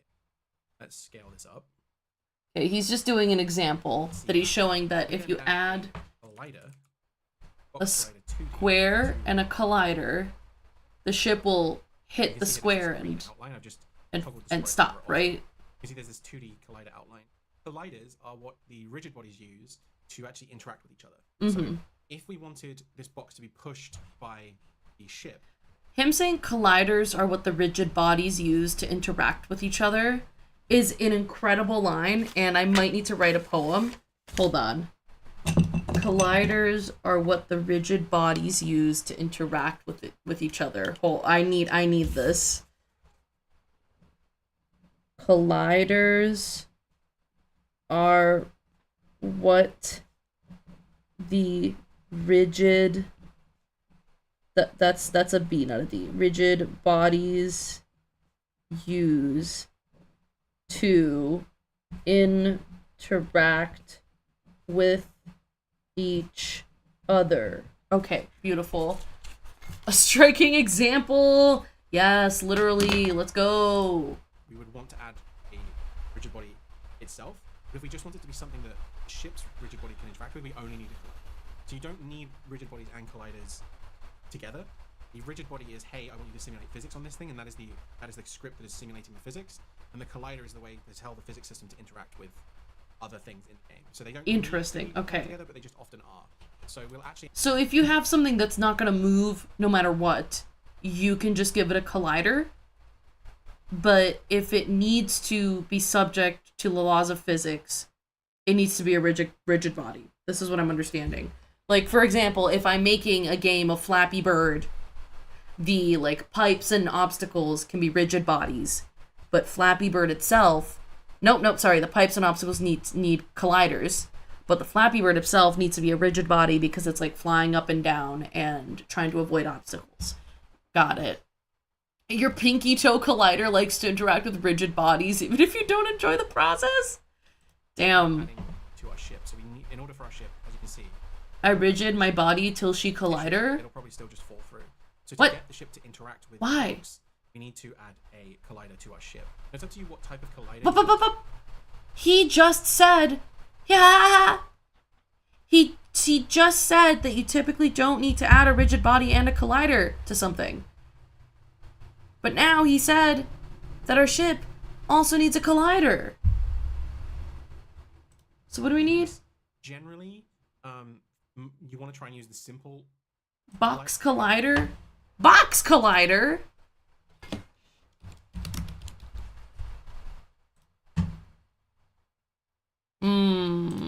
Objects because they're cheaper, but in this instance, because this is our sort of main object, and we want the physics interactions to be as accurate as possible, we can use our. So never mind. It's not supposed to be a box collider. Can I remove you?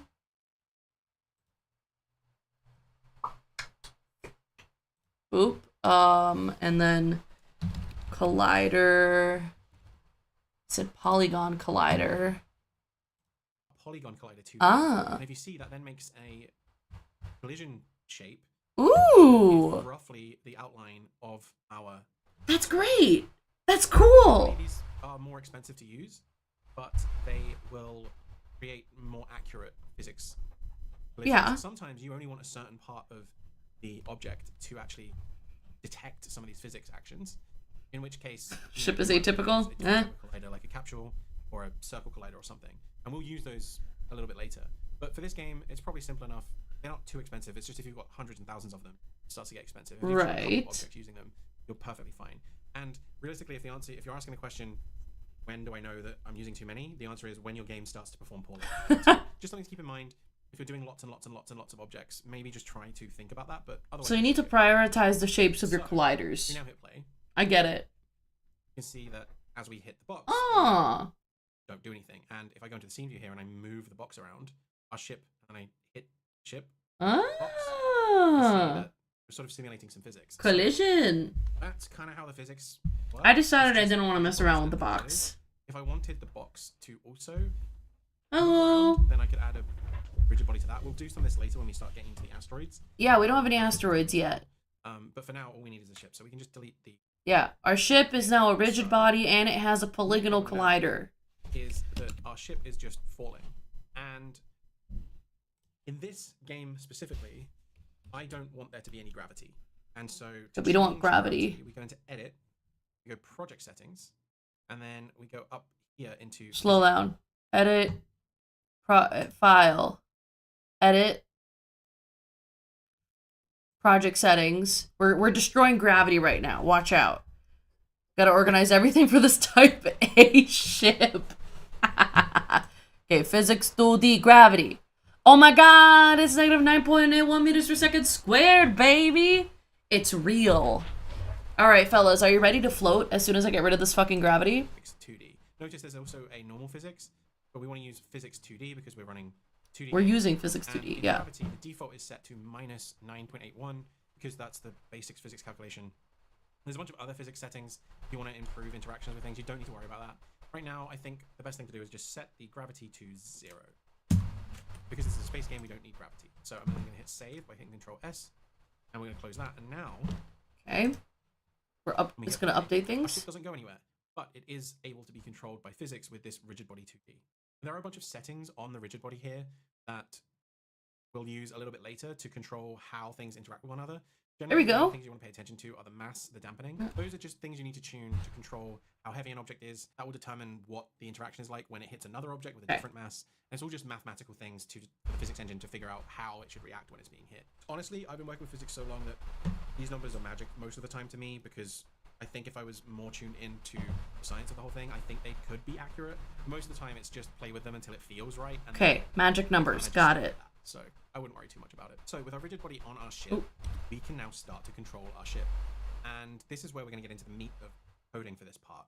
So we want to change settings on this rigid body from our ship controller when certain things have happened. Now, each of these scripts are self-contained objects. So our ship doesn't know that there's a rigid body on this object. And it doesn't know that there's a collider. And so because it's out... Okay, we are still in ship controller. So he's got... Did he get... Wait, did he not save all of the stuff that we did? Okay, well, I'm just gonna leave it. He's got start and awake right now. Okay. Outside of scope of this script, it's a different object that may exist or may not exist. We need to try and get a reference to it. And so that's kind of the interconnectivity of coding that allows you to interact with different parts of the game. And so we get lots of different scripts affecting lots of... So you need to tell your ship that it is beholden to physics. To try and design your scripts and name your script as specifically as possible. So in this instance, it's going to be the ship controller. So we know that it's going to be doing things relative to components on the ship itself. So in order to start working with the rigid body, we're going to need to create a reference to it. To do that, we'll type private rigid body 2D. Rigid body 2D. Call this M underscore rigid body. It doesn't actually matter what you name this. This is up to you. So you could call it rigid body 2D, you could call it my rigid body, you could call it whatever you want. Generally, there's some conventions around how you name things based on what their accesses are, and that's this bit, the private part. So this basically means that I can't access this variable, this property, from a different script. Whereas if it's set to public, I could find it somewhere else. We know this. Basically, I'm using the M as part of the naming convention in order to show me at a glance that this thing is private. So I don't need to kind of scan the whole thing. What do you mean the M? The name of the object to know what its intention as private. And that's, once your projects start to get larger, using naming conventions like this makes it a lot easier. I don't understand why it's an M. Intention is, and helps you identify places where some code might be incorrectly designated. So for now, we're just going to call this private rigid body M rigid body. And then in our awake method, we're going to type M underscore rigid body. equals game object dot get component, and then we're going to use these angled brackets and type rigid body 2D, and then we're going to open normal brackets and close brackets and then semicolon. And so what this line does... Hold on. So game object dot get component rigid body 2D. Get component. Okay. So I'm gonna try to guess what he's gonna explain to us before he says it, because I think that helps me understand what I'm doing. So on awake, so the game, you turn on the game and you have to tell the game, like, hey, go grab the rigid body. We need the rigid body. Put it in. Bring it with you. Is it looks on the game object that our mono behavior is currently on. This is part of the mono behavior space. If I hit control and click this, I can see some of the... Woo! You can see inside the mono behavior script. The behavior is a component is an object, and it comes with different shortcuts. You see, once we go inside, so we've gone from mono behavior, hit control click, you can see inside the mono behavior, which is a behavior, which if we go into that is a... I'm good right now, bro. Component, which if we go into that, has a game object accessor on it, and that tries to find the object this script is currently on. Ultimately, all you need to know about what I just showed you there is that there's a sort of level of inheritance that scripts can have. I can have another script that inherits from ship controller. So I could have, for instance, like enemy ship controller of type ship controller. Yes. And this inherits from mono behavior. So there's a sort of family tree almost of inheritance. So you don't have to continue to stack on top of.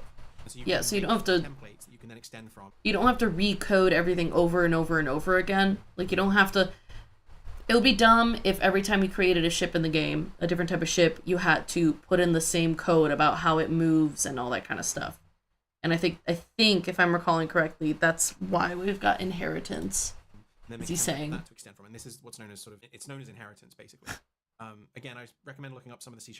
On awake, you'd rather your rigid body got 10 minutes to itself. Oh boy. Documentation if you want to know about.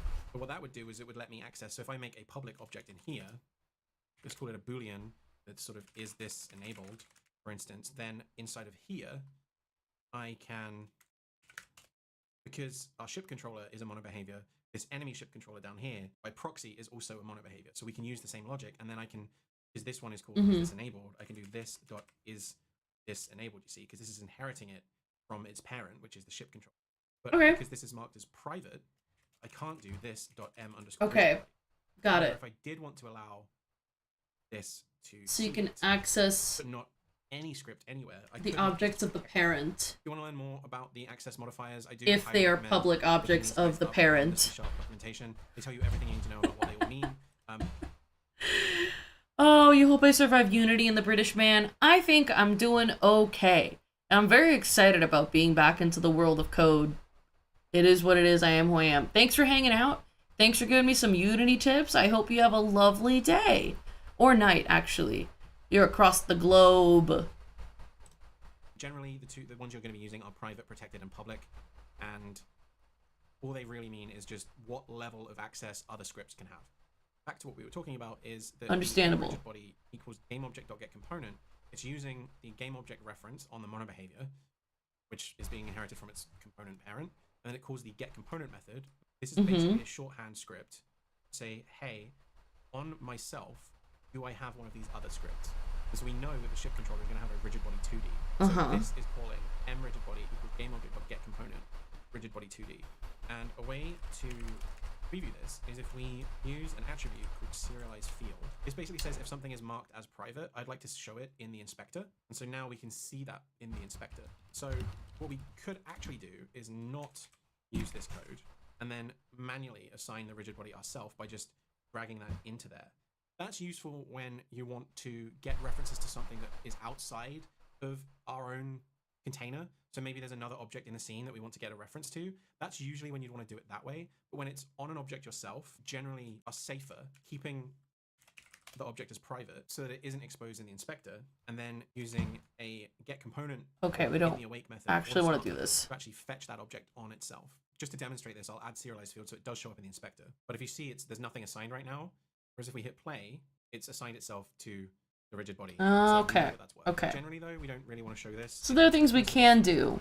So then, just to show how this works, let's run a piece of code in the update method, and we'll reference our rigid body. And then if we press dot, we get to see all of the potential things that we can reference on our rigid body or on our game object itself. Because again, it's just a mono behavior, so we can also reference stuff on ourselves. But we get access to some of the code that lives in the rigid body itself. So in this instance, what we want to do is on update, let's simulate the gravity happening. So we'll add force y and we'll type minus 10 f for float and then add a semicolon.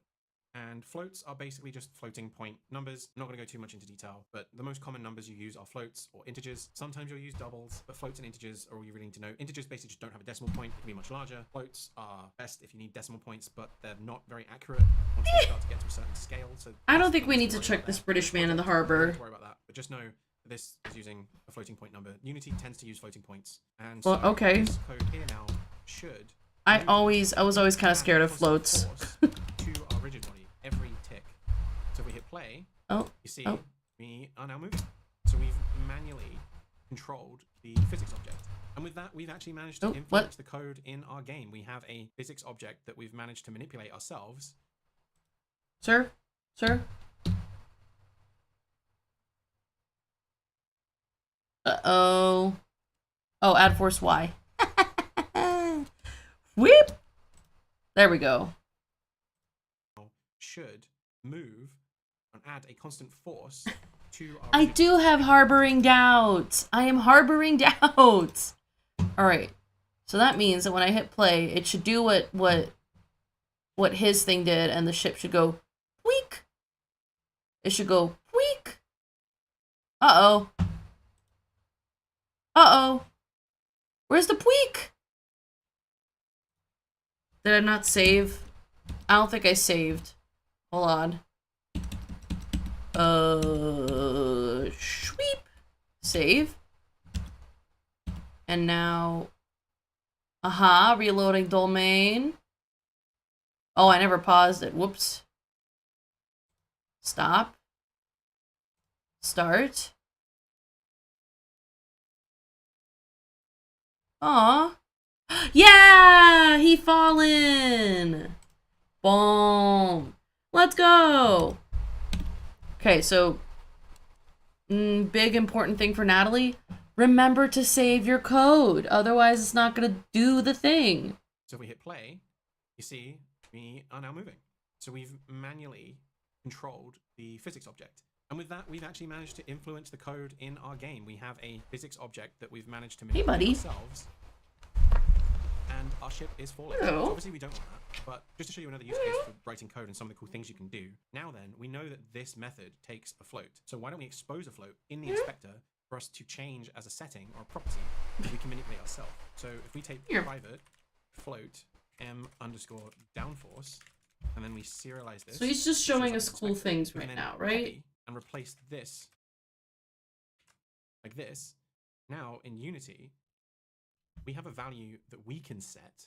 So for instance, if I set this to 10 instead of minus 10. Downforce. We're now sending our ship up instead. So that's interesting. Having settings. So then you can change it in Unity. And then do and it's not hard coded in there. It's really that simple. So why don't we make it that when we press one of our inputs that we turn our ship left or right? That seems like a pretty simple, easy thing to do. If we take a look at our player input component, we can see that it's set to will send messages. And this is, again, this is the reason why I picked this, because it's one of the easiest things about using the input component, is that basically, if you remember, we've been using the update and awake. This is using a very similar logic where anything on this game object will receive these methods that we can then hook into and use for whatever reason we want. So as you can see, it says on move and on attack. Those are our two custom inputs that we set up. If you recall. Where are we? What are we looking at, buddy?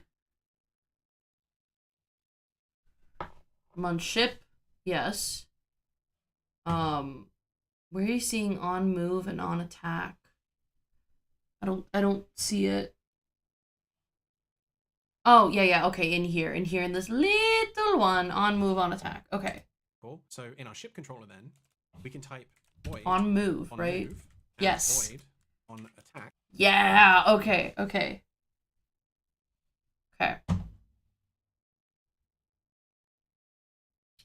Does it matter in which order we put these guys? I guess maybe not. Void on move. Weep. No, no, no, no, no. Void on move. And then we want void on attack. Uh-huh. Okay, cool. Oh. And we can just add some debug messages here. And then we make sure that the default map. And then you want to add debug messages. Okay, I know how to do that. Debug.log. And then we want to put a string, and this is on move. And then we want to make sure we put our semicolon. And then here for attack, we want debug.log string on attack. Semicolon. Boom. Okay. Dora, you coming over? Girl. On our ship input set to player, and then hit play.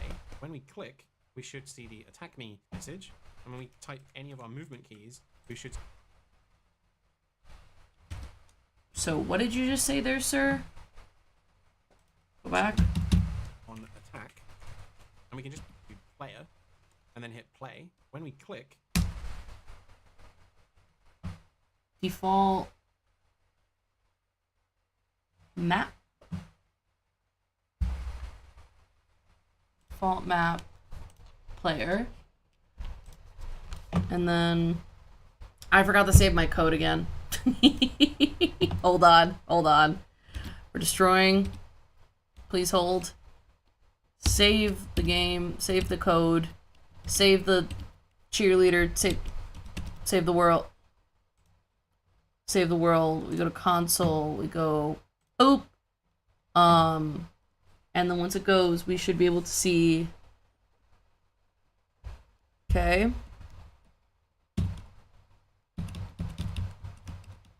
Uh-oh. Why don't I...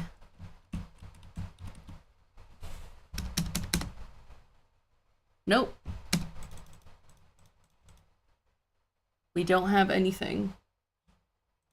We should see the attack me message. And when we type any of our movement keys, we should see the move message. That means it's paying attention to our input devices. So nope. Natalie did not get that. What did Natalie do? So... Ship controller, naming. Okay. Here we go. Naming convention violations. I'm the convention violation guy. Alright, we try again. So. Oh, on attack. On move. Yes, there we go. I've learned a thing. And it's that everything needs to start with the capital letter. I wasn't paying attention to the capitalization. Any of our movement keys, good. We should see the move good. message. That means it's paying attention to our input devices. So this is good, but we don't have a Stop. ton of information that's that useful to us because we don't know, for instance, which key was pressed or which direction, how long it was been pressed down for. So what we actually need to do is receive some information from the yes. And the way so we need do to know that which is by press. typing input value. Ooh, input value. In our method here, and we should see this and double click it, and it should add. Okay, wait. So we put input value. Ooh.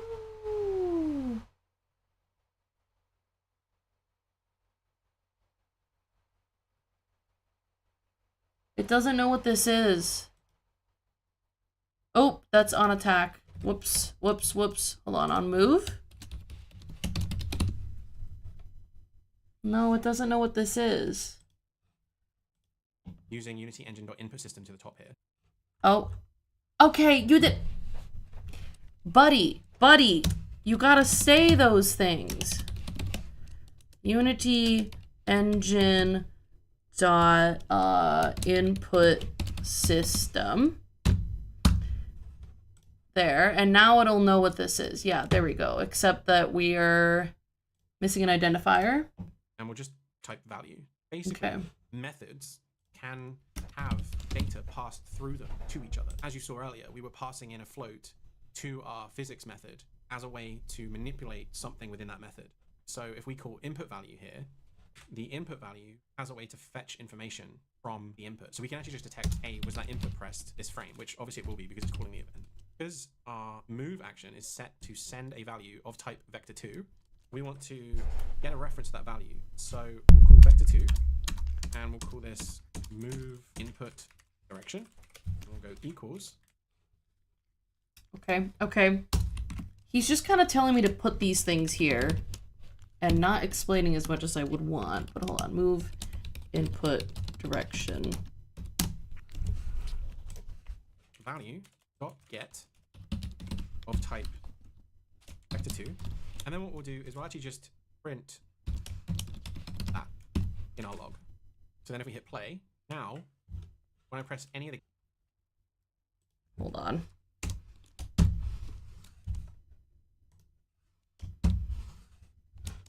Go back. That in our log. Okay. So he's saying that vector2 is the output that we're seeing in Unity, right? So then if we hit play, now when I press any of the keys, you can see that the value changes based on whether I'm pressing up, down, left, or right. Okay, so we can see the value. Okay. So wait.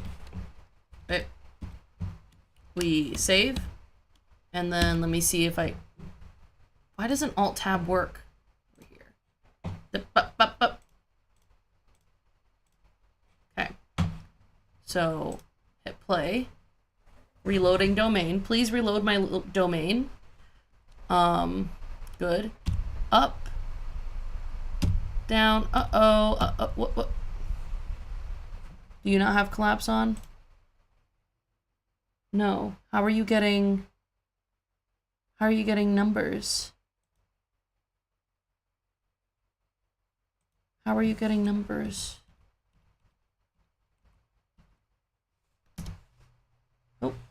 Oh. Huh? Okay.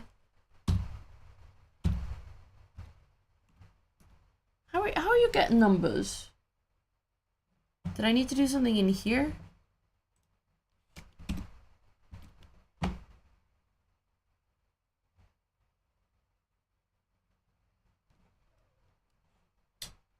Go back. From the input. So we can actually just detect, hey, was that input pressed this frame, which obviously it will be because it's calling the event.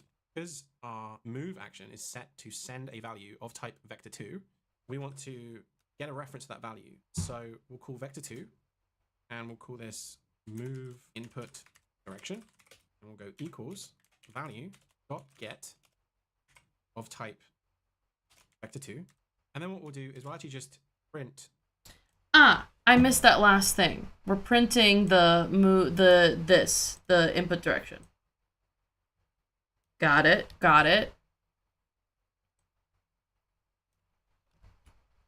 There we go.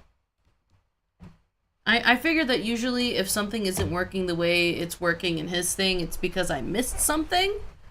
Because I was either not paying enough attention or just viajando na maionese, as you might say in Portuguese. There we go.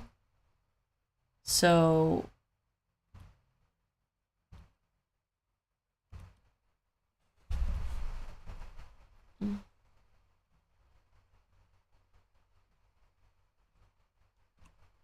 why is it showing me more than one input sometimes?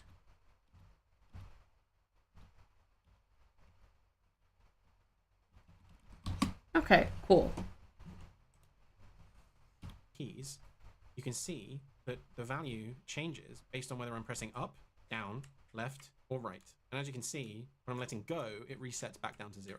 So we can use that information to determine which direction we're pressing. And I want the forward and backwards, move our ship forward and backwards, but I want the left and right to actually rotate our ship. So we can't really do anything when the button is pressed, because all that will happen is that for that one single frame, we process the event there. It's pretty useless to do on this event call. So what we actually need to do is store the current input on our script and then process that input during our update loop to our controller, like a little bit every frame. So we need to actually just break these up and store them. So at the top here, let's create 2 new variables.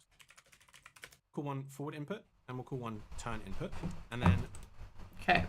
So, okay. I'm really used... Okay, here's the thing.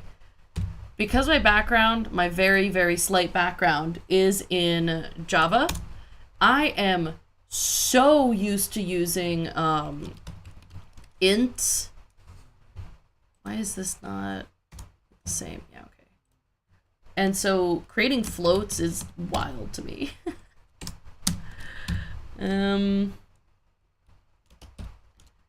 Turn input. That's not how that works. Input.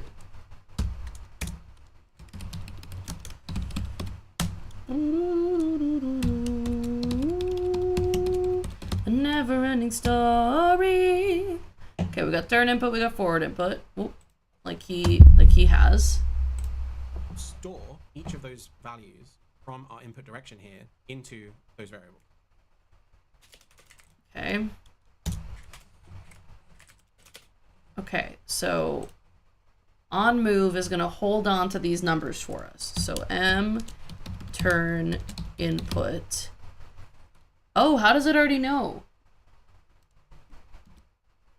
Equals move input direction dot x. And then m forward input is going to be what? Is it right? Move input direction, not y.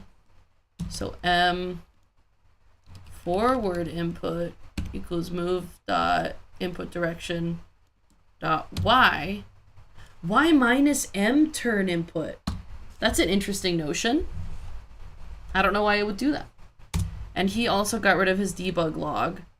So I'm just gonna comment it out in case I want it again later. So now let's expose these so we can see. Now on our whoa. When we press any of these keys. Hold on, why do you want to expose them? So now let's expose these so we can see. Oh, you're gonna serialize field above each of them.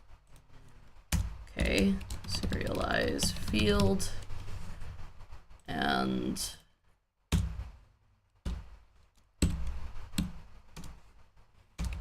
serialize field. Bring me this freaking why? Show me. Okay, thank you. Cool. Now on our ship controller, when we press any of these keys, you should see that our... Oh, okay. So, ship, transform, right, under transform, when we play,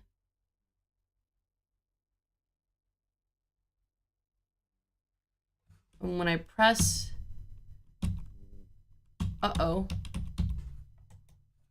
when I'm not seeing it. Shit.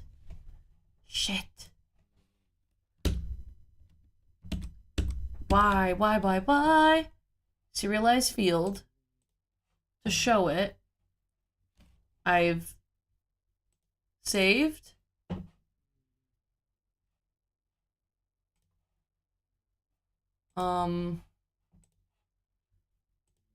Start it again.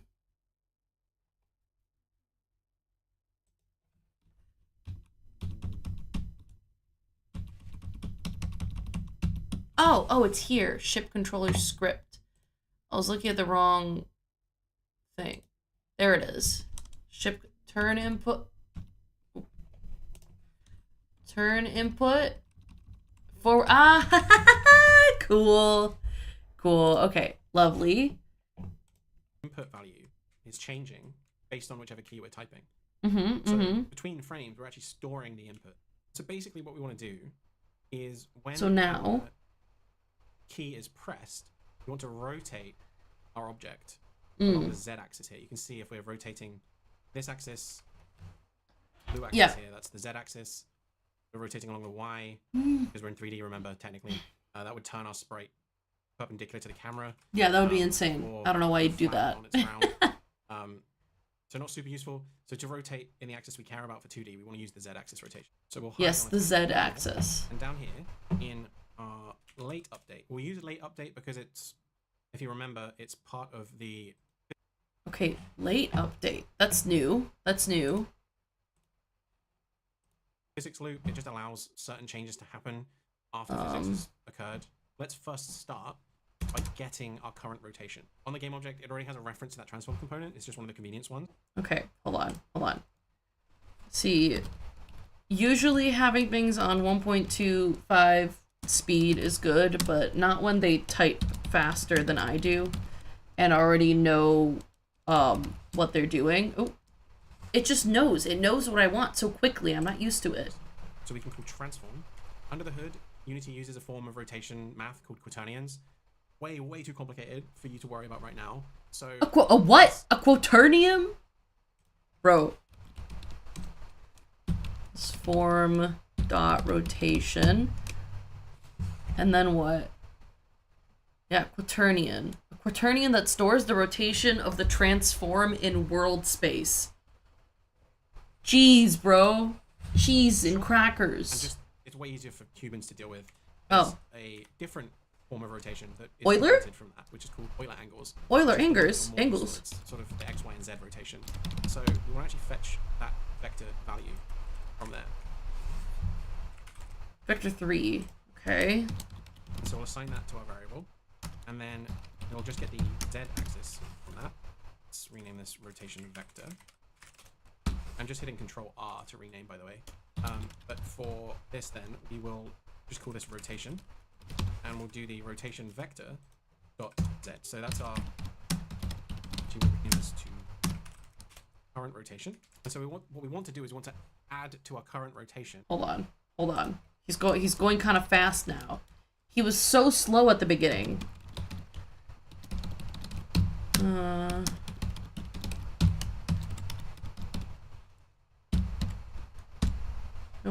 Nope. Okay, wait.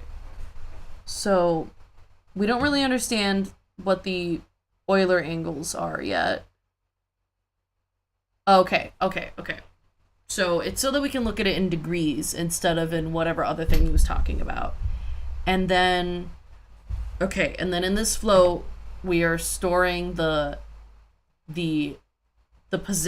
rotation position of the ship, like, in real time. Okay, next. Based on our input angle. So we'll do current rotation for now, plus equals m underscore turn input. And at the moment, we're only getting a reference and then... Okay, but what is plus equals, bro?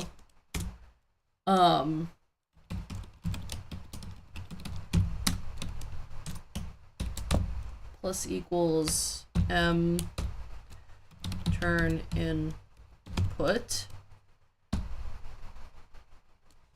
Okay, wait, current rotation. Okay.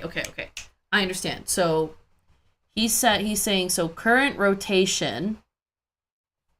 This is interesting. So this is a way to do two things at once, essentially. So instead of saying like, okay, next do current rotation plus turn input, it's essentially you're saying current rotation now equals current rotation plus m turn input. So you're taking the whatever angle you're already at and adding the turn input to the angle you're on, and we've stored that input in here in current rotation. And this is the information that's coming out of the game. The game is giving us this from vector 3, rotation vector right here. And then it's giving it to us in angles. Okay. I'm seeing it. I'm understanding. I'm using my galaxy brain. We're doing it. And messing with that reference. We're not actually applying that change. If I log the current rotation here, you'll see that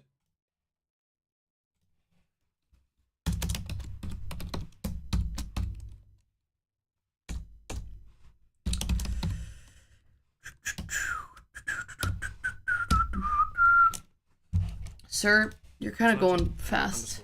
Turn input change. If I log the...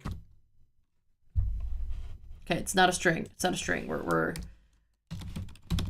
No, I said it's not a string.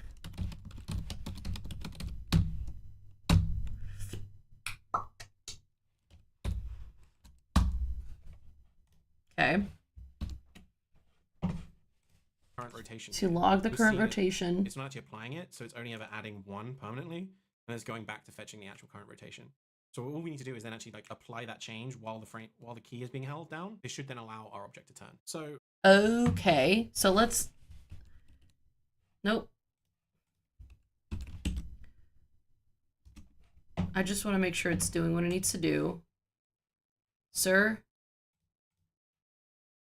You're gonna apply the thing? There we go. Reloading the domain. Reload my domain. Reload my domain. Bow, bow. Oh. What is happening here? Oh, it's at 0. Oh, it's -1. And as long as I'm holding it down, it's just at -1. So like he's saying, it's not really adding it. Got it? So we can change it by 1, but it needs to keep understanding what we're doing. We can just reassign the current rotation value to our vector, and then reassign our vector. Okay. So rotation vector dot z is going to be now current rotation, and then transform dot Euler angles is going to equal the rotation vector. Okay. So the current rotation becomes current rotation plus the turn input. Okay. So that's rotation vector z plus turn input. And then you're saying that the rotation vector becomes the current rotation. Okay, so essentially, you're kind of playing hot potato with all the numbers, because you can't just grab a number and hold on to it, because then the ship won't keep turning. So you're handing the numbers along as you need to, so that they will keep adding and you can keep turning. This is what I'm understanding. And as you see, we start spinning around. Keep in mind that we could turn now? We could turn? It works now? Hello? I don't know why Alt-Tab does not work. Okay. Turn work? Turn work? It's backwards. Oh no, it's backwards. Uh-oh. Uh-oh. It's backwards. Why is it backwards?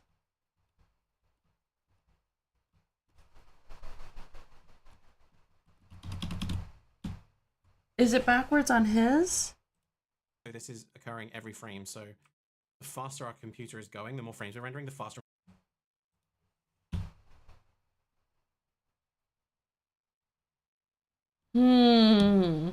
Why is it backwards? We might have the camera on the wrong... No, cause my background matches his background. It would be mirrored if we have it on the wrong side. So, hold on. Stop. So, put it in 3D. So, if it was on the wrong side, wouldn't it be mirrored like this? Oop. Like, I feel like that's the only explanation, but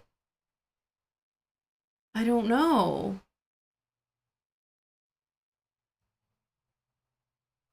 Hold on, hold on. Faster and faster will keep spinning. But also because we're, as you see, rotation, the actual current rotation. So all we need to do is then actually like apply change. Hold on. For 2D, that would turn our sprite. I just want to see in what direction his XY is.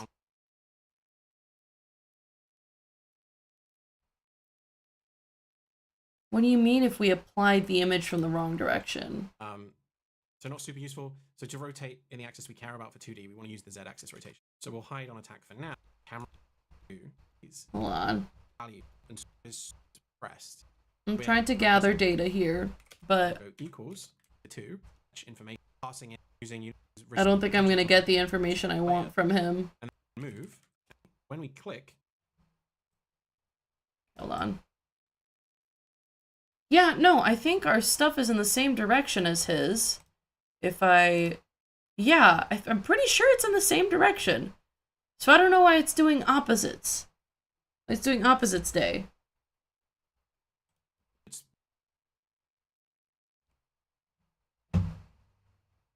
A little bit. Oh, shit. Cool. Much smaller number to deal with. We do actually want to set this in the inspector. That we would move in that time to the frame rate. The frame rate here, for instance, turn input value. Made sense just because of the way you'd have to access things. Can't just directly edit angles due to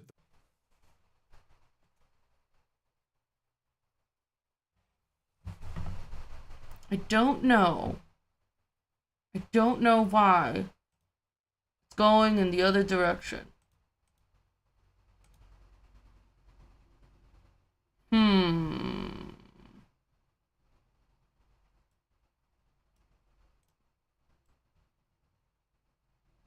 I mean, obviously.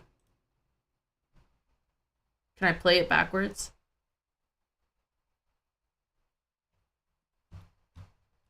It won't let me play it backwards. I don't know why it's backwards. So turn input 1. Says turn input -1. I don't know what to do.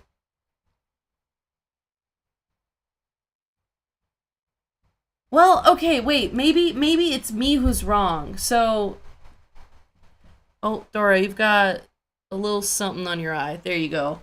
So, when I hit left, this is what it does.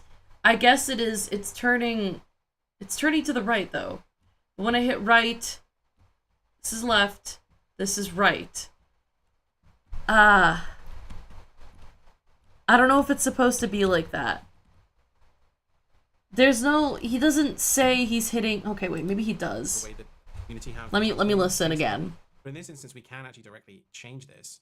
So what we can do is remove all of this and just access our rigid body rotation. Oh, hold on. Go back. Our rigid body. Set the rotation that way. So we can actually get rid of this. No. Go back. And so what we want to do is we want to add to our current rotation based on our...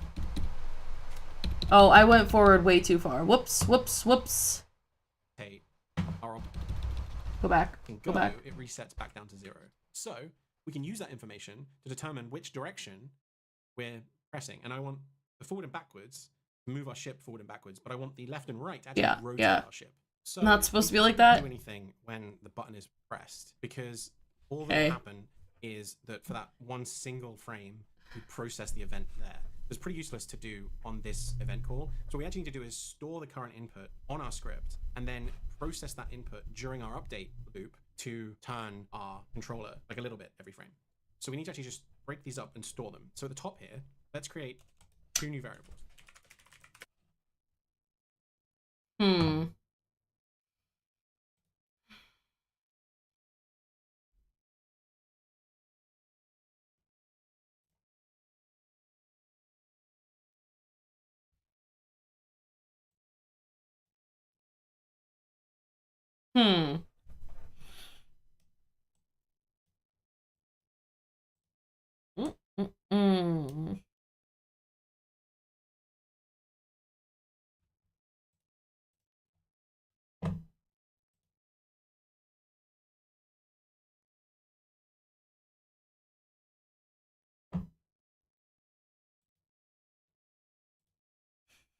I don't know. You never expected Daniel Radcliffe would be a wizard at coding? Bro, I want to be a wizard at coding, but my ship is spinning in the wrong direction. And I don't know why. Because I'm pretty sure my XY fields, like, everything's facing in the same direction as his. God, I can't believe it all goes back to the very beginning when I put my stupid ship in and we couldn't see it. This probably won't make a difference, but let me just sweep. What is this? What is that? I don't know what that is, but okay. Sweep. That shouldn't make a difference, but, you know. Aw, man. I had this moment of, like, what if that does make a difference? It doesn't.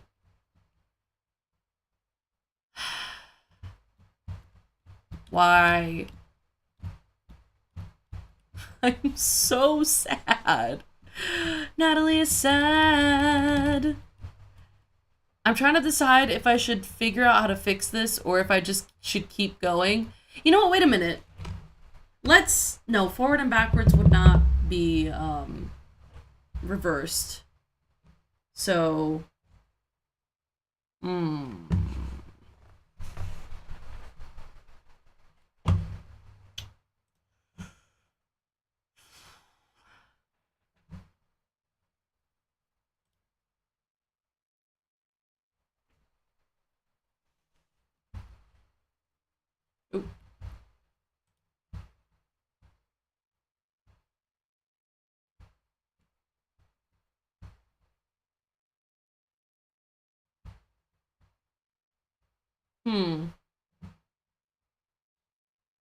Oh yeah, finding out why it's wrong. Yeah.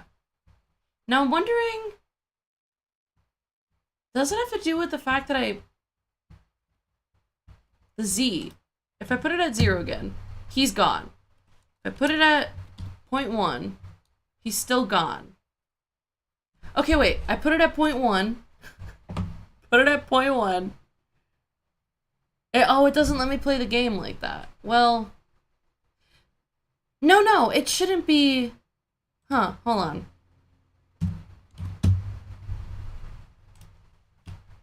It's still wrong. Now, humor me this. Humor me this. I do this. I go space background is at 0.1.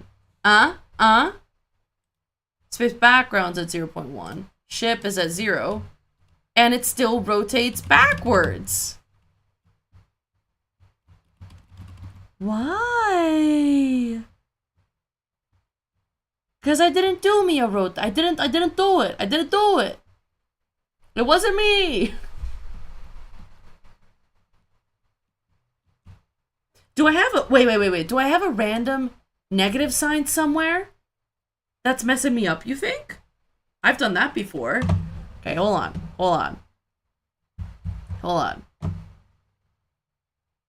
I mean, I guess these don't need to be serialized anymore, but it's fine.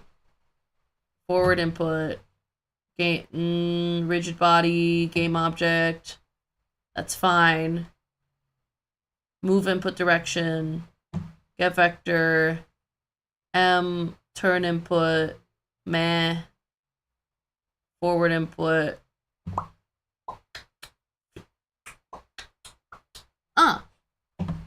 The other thing Natalie can do. Okay, hold on. Call one forward input, and we'll call one turn input. Here's the thing.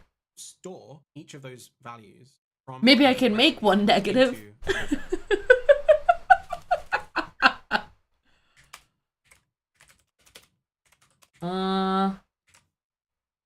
Okay. Now, let's expose these so we can see. Yeah, we're there. Any of these do is when our key is pressed, we want to rotate our object along the z-axis here. You can see if we're rotating. Okay, wait. Let me see if mine's doing the same thing. When he manually rotates it this way, it goes negative. So if I manually rotate this way. It goes negative. It goes negative. I wonder if maybe this is how his ship is controlling as well. Because when I press the button, it is doing the thing. So the ship's in the right place.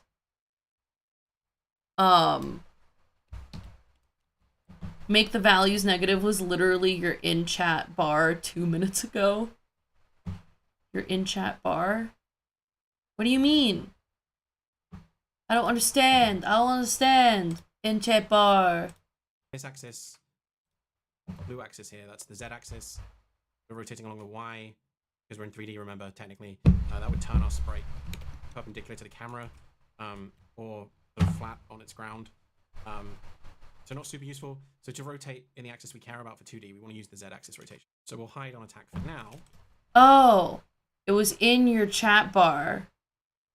I did read it wrong. Pre-in chat bar, pre-type, ready to go. What do you mean? But what do you mean it was in your chat bar 2 minutes ago? You wrote it, but you didn't send it?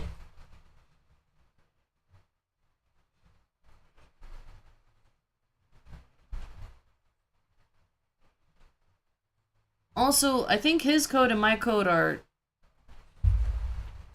gonna be identical. And down here in our late update, we'll use late update because it's, if you remember, it's late update. Physics loop. It just allows certain changes to happen after physics has occurred.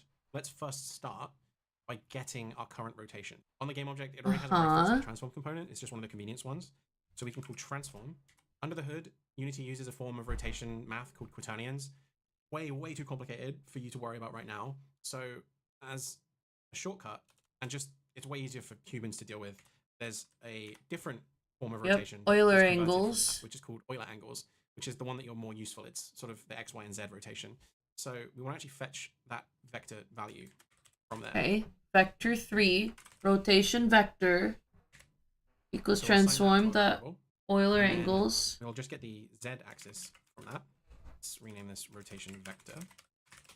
Float. I'm just hitting Control R to rename, by the way. But for this, then we will just call this rotation, and we'll do the rotation current vector rotation dot Z. So that's our rotation vector dot Z. Current rotation. And so what we want to do is we want to add to our current rotation based on our input angle. So we'll do current rotation for now plus equals m underscore turn input. And at the moment, we're only getting a reference and then messing with that reference. We're not actually applying that change. If I log the current rotation here, you'll see that it's not actually applying it, so it's only ever Euler angles make things easier. Help to grease the wheels. So all we need to do is I need to grease my brain. While the key is being held down, this should then allow our object to turn. So we can just reassign the current rotation value to our vector, and then reassign our vector. Mm-hmm. And as you see, we start spinning around. Keep in mind though, this is occurring every frame, so the faster our computer is going, the more frames we're rendering, the faster and faster and faster we'll keep spinning. But also, because we're a physics object, this isn't a great way to do this. So what we want to do is reference our rigid body, set the rotation that way. So we can actually get rid of this and change that. What? Why would you do it like that then? I'm just gonna keep going and see if it fixes itself. It never does, but I'm just gonna do it. So okay. So he says instead of this, these two ones, we're gonna do M rigid body. Nope, M rigid body. Oh yeah, I did. Dot rotation, because I like camel case because I'm not a fucking freak. Was current rotation. For this simply instead. Okay. For some reason, it's much slower. I'm not. Okay, hold on. Let's see what direction it rotates in now. All right. Hit play. You gotta grease your brain as well since he's brought the math out. You got chill. You got chills. They're multiplying. Oh yeah, look, I have the same problem now that it's all slow. Except it's going in the wrong direction. Alright, bro. What's next? Quite sure. But this is the more accurate way to do it. What we're actually doing here is we're grabbing the angles from our transform. We're then fetching the Z axis specifically. Z value specifically. We're then just adding our current input to that value we just created. And then we're just reassigning that value to the rotation. And in the previous example, that sort of made sense just because of the way you'd have to access things. You can't just directly edit angles due to the way that yes, sir. Transform things set up. But in this instance, we can actually directly change this. So what we can do is remove all of this. What? And just access our rigid body rotation directly. Add a plus beforehand, and then choose our turn input value. Whoa. So I guess he's kind of showing us the levels of coding that can happen here. If you're big brain, you'll get to Mr. Rigid Body over here. Dot rotation. Plus equals M underscore turn input. Wapow.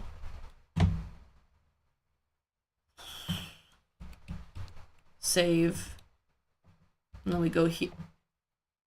Buddy. And then we go. Okay, and then we go here. Let's see if it changes the turn speed again. Oh, see, it changed the turn speed again. It didn't change the turn direction, but it changed the speed. Interesting. Okay. And so we can just kind of do this with one single line because we're using our physics object. No, it's actually going the wrong way based on my input, so I just need to... Oh my god! Oh my god, it wasn't me! Why didn't he say that earlier? Oh my god. He made me think I was some sort of fucking dumbass. I'm not a dumbass. He just didn't mention something very important about the way his code was working. Oh, boo hiss. Natalie's a little bit peeved. Change that from a plus to a minus. Oh, and look at that. I've been right all along, and I was just too scared. I was too freaking scared. I don't know why I get kind of stereotypically Bostonian when I'm annoyed. Alright, here we go. Rotation. Rotation, Luigi. Oh, let's fucking go. We're rotating in the right directions, Luigi. Let's fucking go. Alright, so here's the thing. Here's the thing that I'm concerned about. Is that I understand what we're doing here, right? And I can make sense of what I am seeing. I'm worried that I won't be able to, like, produce something like this on my own. Like, I don't know, but I guess if I'm making something that moves similarly, like a game with something that moves similarly, then I could totally remember, like, oh, this is how I can make something turn when I press a specific input. It's a wheel, Luigi. You didn't make it. In fact, I remade it. And now spinning around. Don't remake the wheel, Luigi. Like I'm running at 900 frames per second. If I were to lock the frame rate here, for instance, to 60, you can see that it's much, much slower. If I increase this value back to 900, you can see it spins really fast. If I bring this down to like 20, you can see it spins incredibly slowly. So that's one of the big dangers about putting things in the update loop is that yeah, no kidding. Code, specifically movement code, to the frame rate. And so you need to do a few things to stop that from being frame rate dependent. Okay. You end up with players complaining that, oh, it's way faster, or it's running too fast, or everything seems glitchy. So just a big kind of keep an eye out for this is be really careful about tying your speed to your frame rate. Okay, so how do I fix it? What I've done is to use the application.target frame rate function, which will allow you to set and cap the frame rate that Unity is running at, so you can test your input. So to avoid test this, it, we basically just have to multiply our input value by the time between frames. That way, if our frame runs for half a second or takes 2 seconds, the distance that we would move in that time is scaled based on the frame. Intense, but okay. Public. Oh, public int. Take me int. Target. Frame rate is an int. It ain't floating. It is inting. Public int. It's not a crime.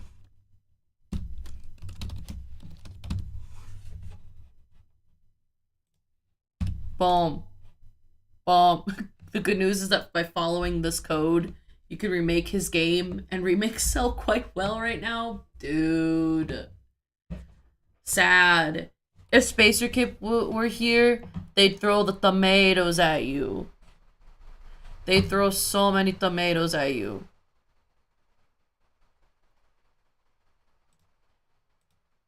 Oh, show me. Okay. Let's see how we spin now. It's a tomato, Luigi. It's a... Uh-oh. Did I not... What the fuck? Oh, I don't turn no more. Why don't I turn no more? Hey! Hey! Why don't I turn no more?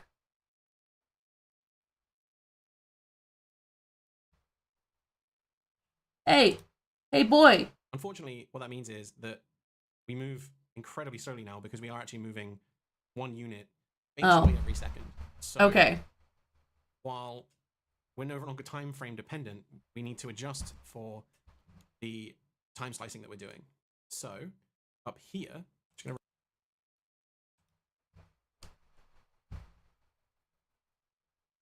Is it turning?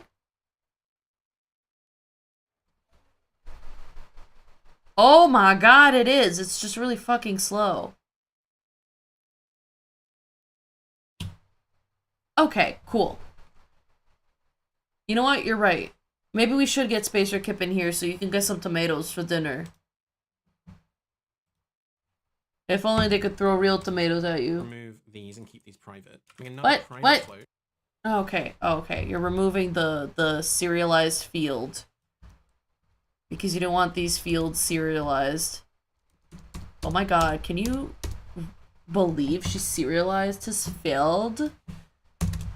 Private float. What are we doing, bro?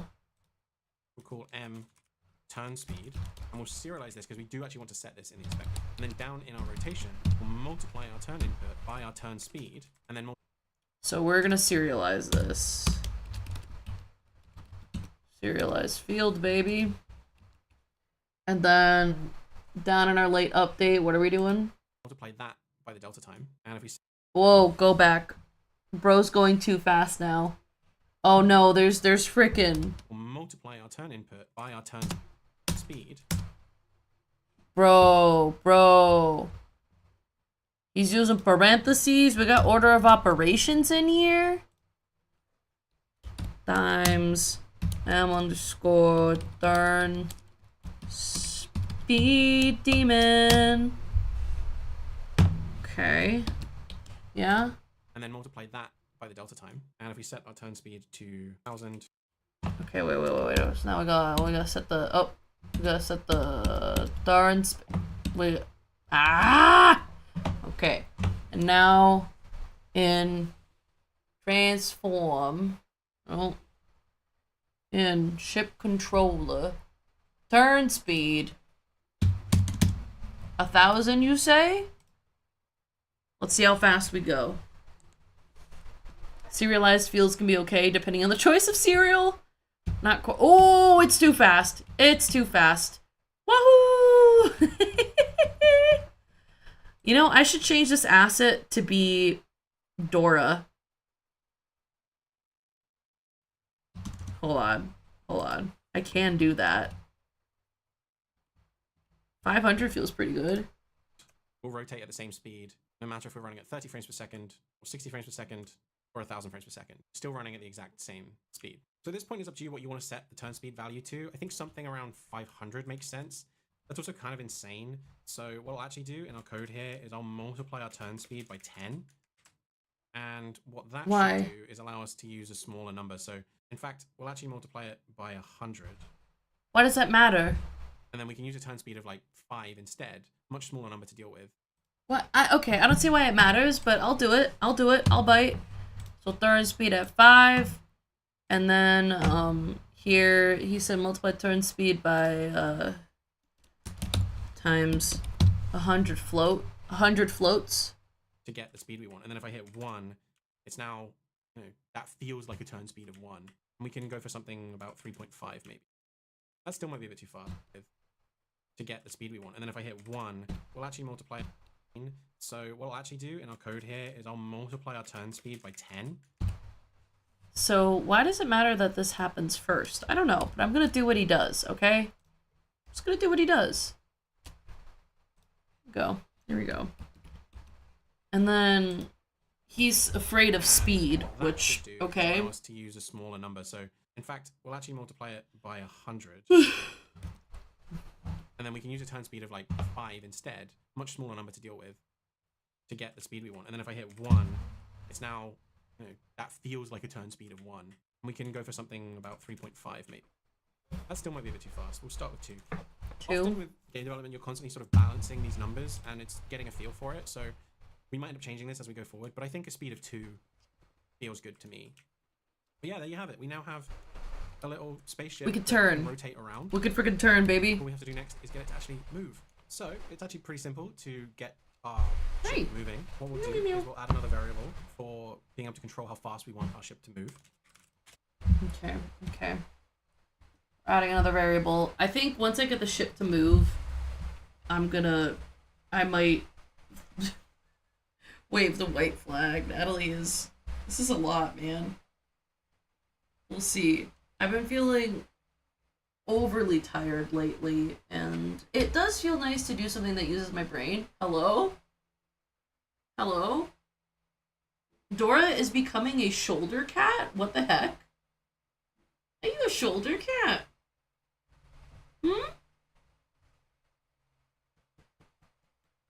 She's a shoulder cat. Hey, buddy. So we got another serialized field. Whoa. Copy. Paste. And we're gonna do probably a private float. So we'll make a new variable up here called m_move speed. Okay, we'll do a private float for move speed. Private float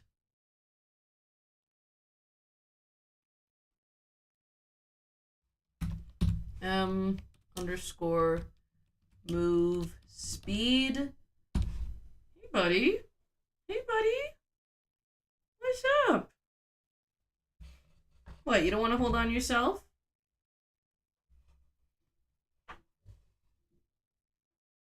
Brow scritches? Brow scritches, I got you. Here you go. Here you go. Here you go.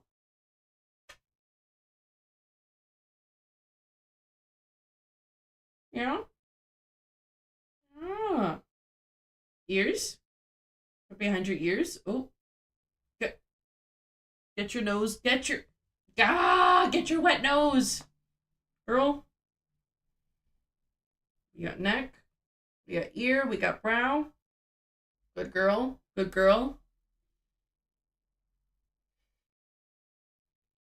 And that's a happy cat, folks. All right, so we've got the move speed float.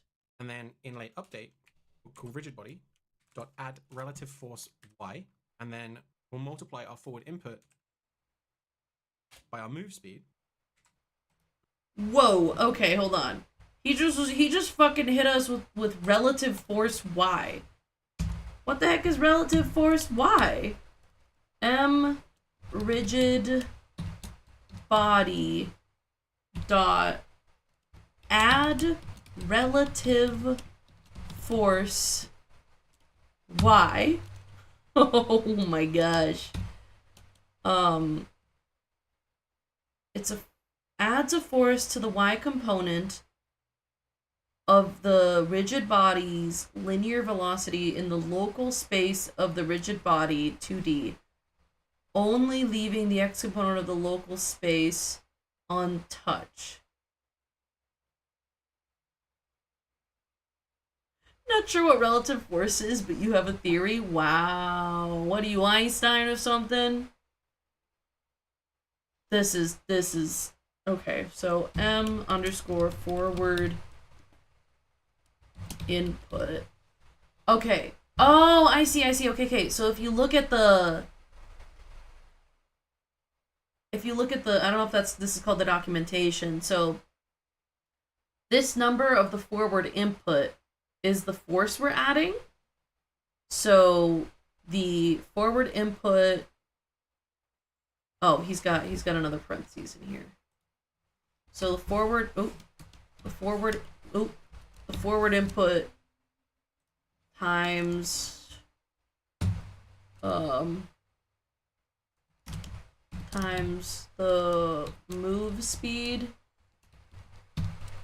times time dot delta time. You read me like a book.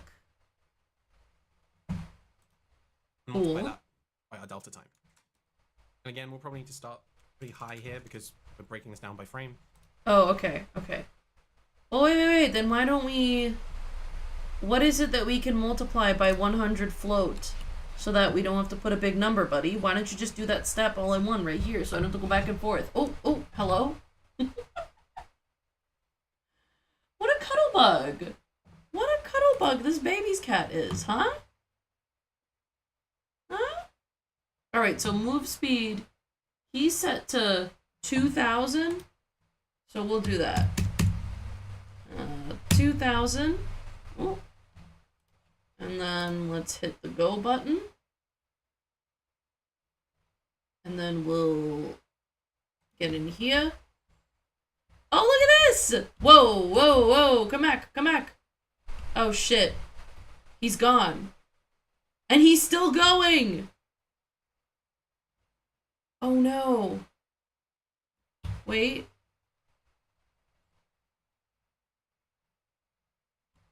Okay, Y, he's coming back up. X. Okay, maybe I can bring it back on screen. Shit, the camera, okay, the next obstacle. Oh shit. I need a reset. Where the fuck did my ship go? Whoa. This is too fast then. And also the physics are propelling him. Let's try 900.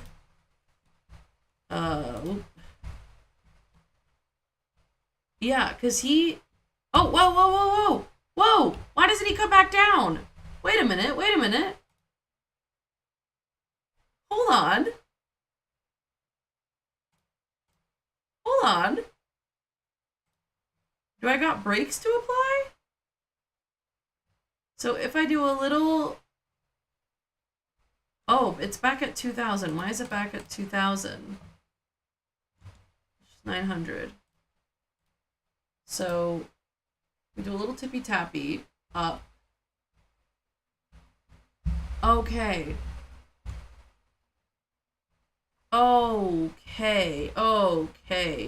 Nope. This is unintuitive and bad. So, forward, sure. Ow! Dora! Hey!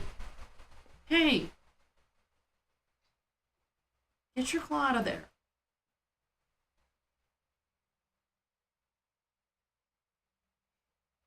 Chill, man. Oh no, shit.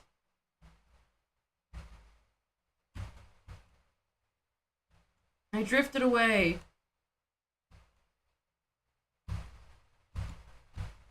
Okay, we need to fix this. This is not what we wanted. Okay, sir. Okay, something like 2,000 seems about right here. Ow. We'll just head back into our script and multiply our move speed by 100. There. And then we'll just set our move speed to 1. Why didn't you do that to begin with, my guy? So we'll set this to 2. Okay. And then we'll go back into the code and do move speed times 100 also.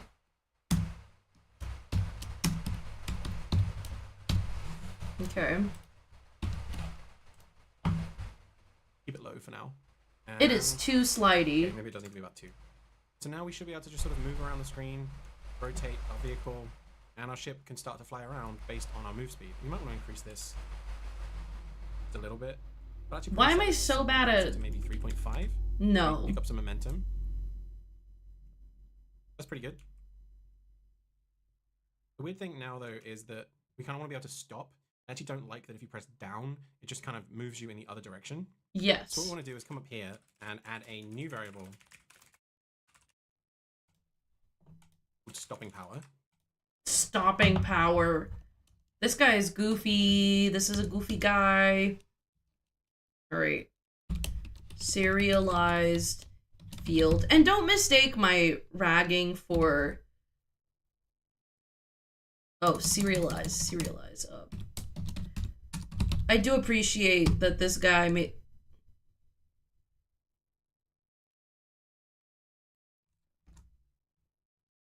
The fuck did I do? Oh, it's just there isn't a float in there? Okay. Ugh, okay. Private float. Stopping power.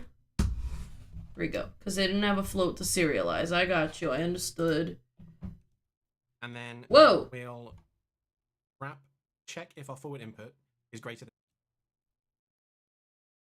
So as the video is going on, he's moving faster and faster. Fucking rude. Don't do that. It's getting more complicated. Don't move faster. You don't need to spend like 30 seconds on all the different ways I can move the 3D camera, but like 2 seconds on an entire fucking if. An if else, that is.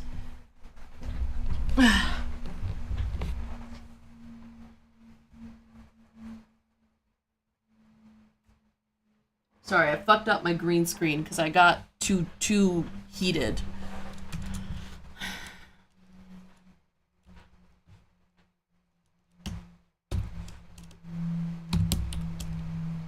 Okay. Okay, so if I am moving at all, if it's greater than 0, which means I am pressing a moving button.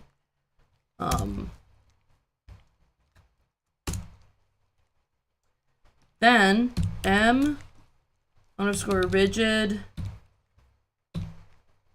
body. He's on 1.25.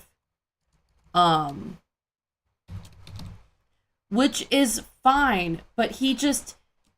So here's what I'm trying to point out is that before he was typing out all of the code in real time with us. And now as the video is going on, he's cutting forward to the code already just being there or to him pasting in the code. And I don't think that makes sense. I think also just be consistent. Natalie gets confused quickly. And becomes warlike when things change. Or when I perceive a change. Okay, relative force Y. And then we want m_forward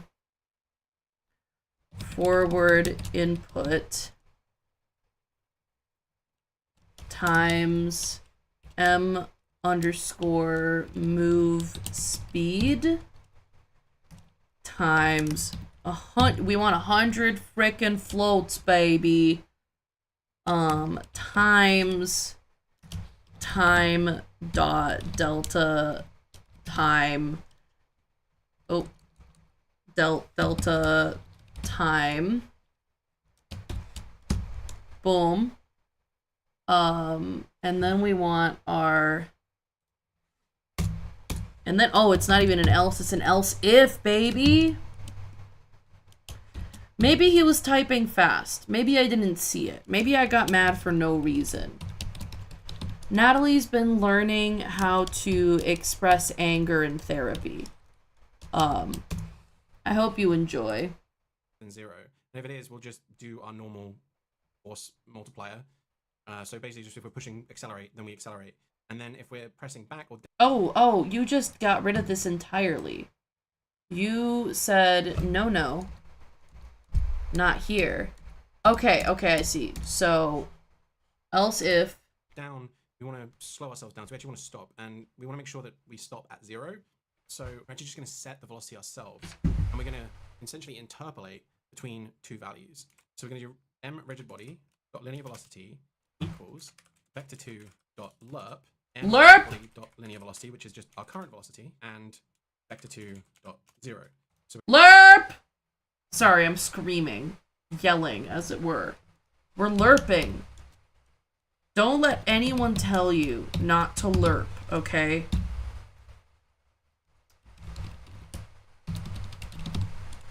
Oh, God. See, Natalie wanted to feel empowered. Fucking lerp, dude. Oh, because linear interpolation. But then why is it LERP lerp, not LIRP lerp? That's odd. That's odd. I actually don't know what interpolating really means in this context. M rigid body dot linear velocity and vector 2 dot 0. we're going to go from a current velocity to no velocity based on...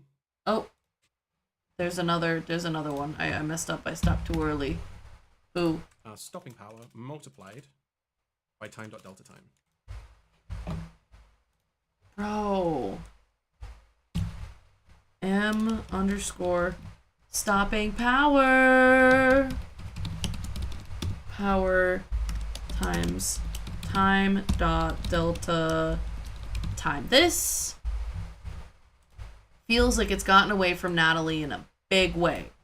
Natalie is worried that Natalie doesn't understand well enough. And so what this essentially does is linearly interpolates between value A and value B. So this is no lerp, it's just setting the value. And then with lerp, you see you kind of get speed, so we can actually slow it down, zoom out, and it just smoothly moves from A to B. Interesting. So first as our start point, and this second as our end point. This value basically determines how long it needs to take to get from our start point to our end point. And the value that we get back out is that adjusted value based on our current position. So this is always a value between 0 and 1. 0 being our start point, 1 being our end point. And so stopping power times time dot delta time means that every few frames, we're going to move our linear velocity closer and closer to 0. So that value is actually going to get smaller and smaller and smaller. So it becomes this gradual slowdown. So then on our ship, we just want to set our stopping power to something like 10, maybe. Now, because I didn't set the stopping power. The down key, come to a nice smooth stop. And okay, hold on. This is lower, like something like 5, just kind of increase the amount of time. I actually quite like 5. It kind of slows down smoothly and steadily. So you come to a slow stop. Okay, hold on. That gives us... Natalie needs to mess around with the ship to see how it feels. Aha, 10 will really stop us outright. Which Natalie doesn't mind that. Hold on.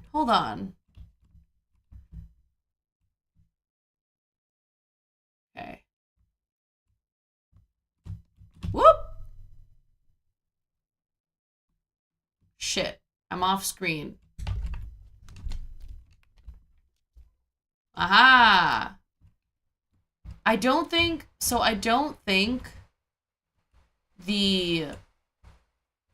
our turning doesn't feel very responsive. Do you know what I mean? Like, I'm pointed this way. I'm going down, right? I turn this way. I'm still... Do you see what I mean? Like, it takes a long time. Whoop. Fuck.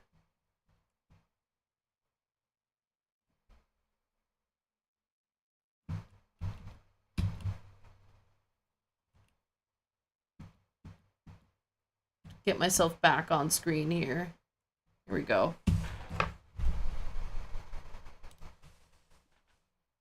Six. Go. What does he have? His 2.5, 3, 2. Oh, nope. 2.5, 3.5, and 5. Okay. He's much better at controlling his guy than I am. Oh!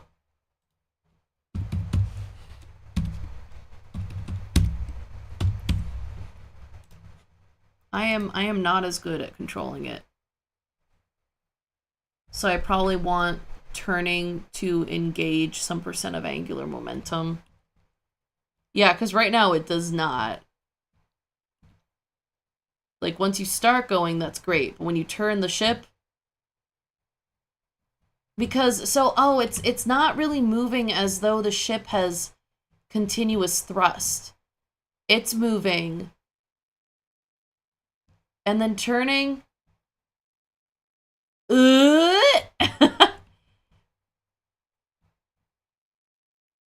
Yeah, it's moving as though the ship's engines are very weak. Which is it's interesting. Lerping is when you roleplay character growth from one character to another character expressed as a percentage between the 2 points. A little bit of precision over our controller. Thank you. Change direction. Kind of come to a stop, turn around, and then go the other way. Much faster than taking a wide swing here, you see, because we've got to push all that momentum back. So we actually get to do a sort of stopped maneuver. Is he going to point out the exact same thing I just pointed out? Mechanic. It just gives a little bit more freedom to our controller here. And, I don't know, just adds a bit more fun. We now have our little ship that can fly around. But if we go a bit too far, you notice we kind of go off the screen. Yes, so please fix that. How do I fix that? We can either just stop the vehicle from exiting the screen by setting boundaries, or we do the classic thing Asteroids did, which is essentially just loop the player back around to the other side of the screen. So why don't we do that? Oh, that's interesting, the looping.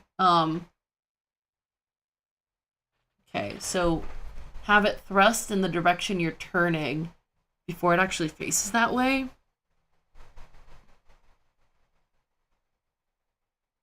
I don't quite... Excuse me, I don't quite understand what you mean, but okay.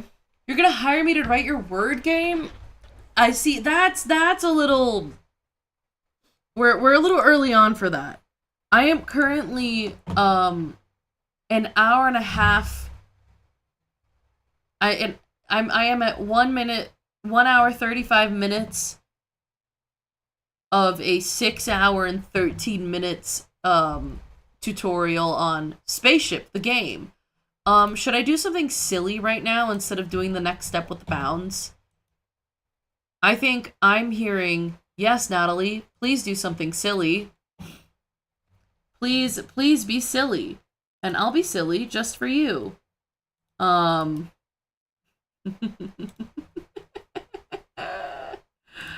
Natalie loves to be silly.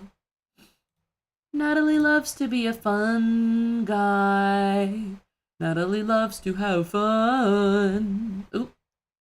Hold on, I just need to figure out where the hell I'm going. Natalie loves to be a fun guy. Hold on. Hold on. Hold on.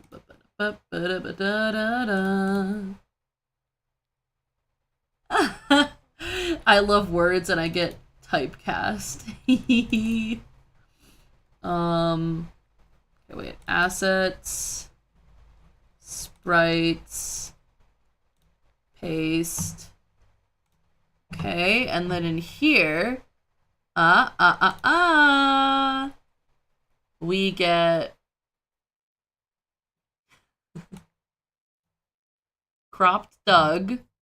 Oh, Doug is still behind also. Bro. Hold on. Cropped Doug.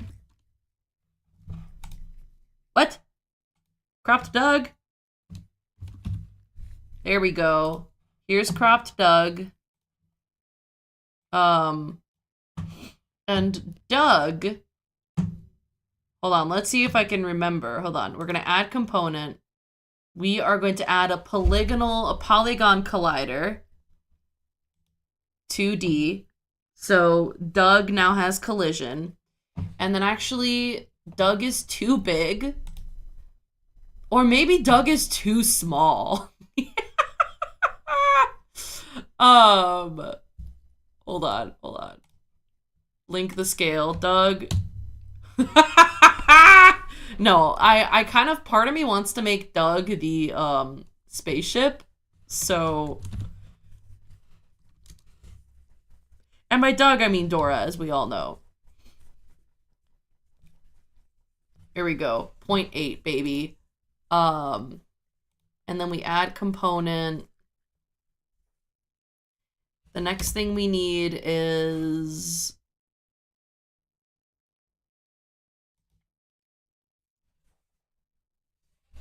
we need, oh, it needs a rigid body.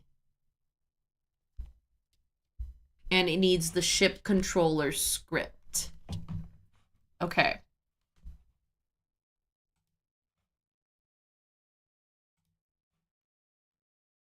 Rigid body 2D. And ship controller. Turn speed. Except Doug's not facing in the right direction. I'm realizing. But that's okay. It was like 2.5 and 3.5 and 5 stopping power.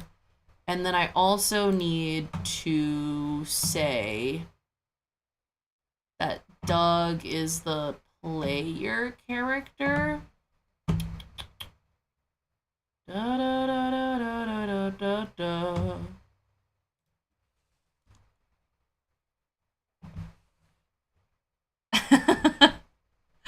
Oh my gosh, thank you.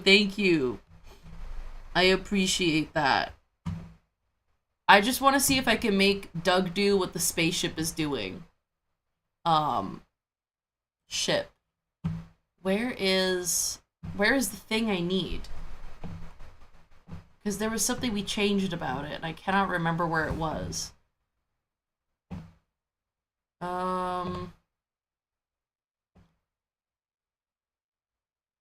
I don't see it, so let's see if Doug does it. Let's see. Oh, okay, hold on. Oh, I was in play mode this whole time. Oh. It didn't save any of the changes because I was in play mode like a noob. Bro, that's rude. Cropped Doug. We can do this. We can do this again. Here's Doug. We'll make Doug a little bit smaller. 0.8. I could do it again. She needs a rigid body. 2D. She needs a polygon collider 2D. She needs a ship controller. We set the ship controller 2.5. 3.5. And then stopping power 5, baby. Oh, whoa. I think we're good. Just save. Play. Now can we fly Doug around like a spaceship? Can we do it? Uh-oh.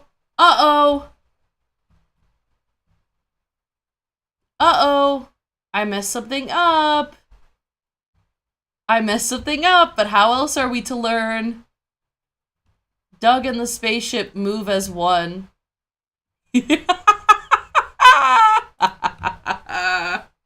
Okay, hold.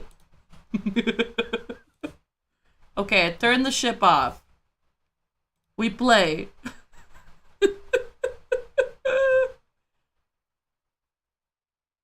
Yeah! Yeah? Oh no! Why can't Doug move? Uh-oh. Okay, so Doug... There is something I need to do for Doug. And I can't find it.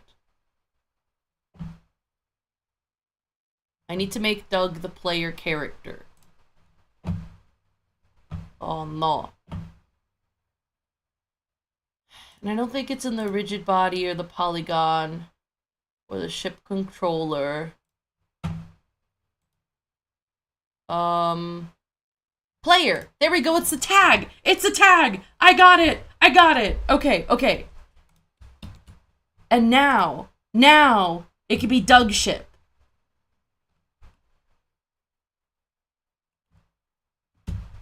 No, really? Really? Doug ship, why? Why doesn't Doug ship work?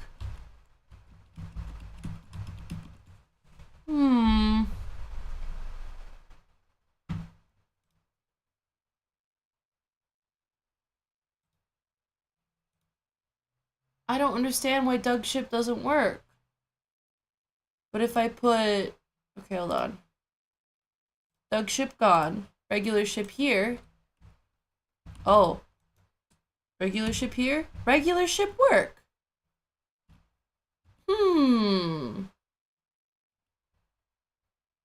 Oh, hold on. Player input. I just saw the problem.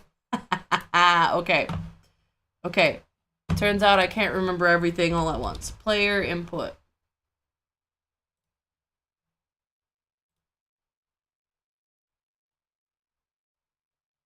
Okay. Now, I just really want to fly Dora around like a spaceship. Because that would be cute and funny. We're reloading the domain. But don't you see? I am the master of problem solving. I am not the master of problem solving. Shit.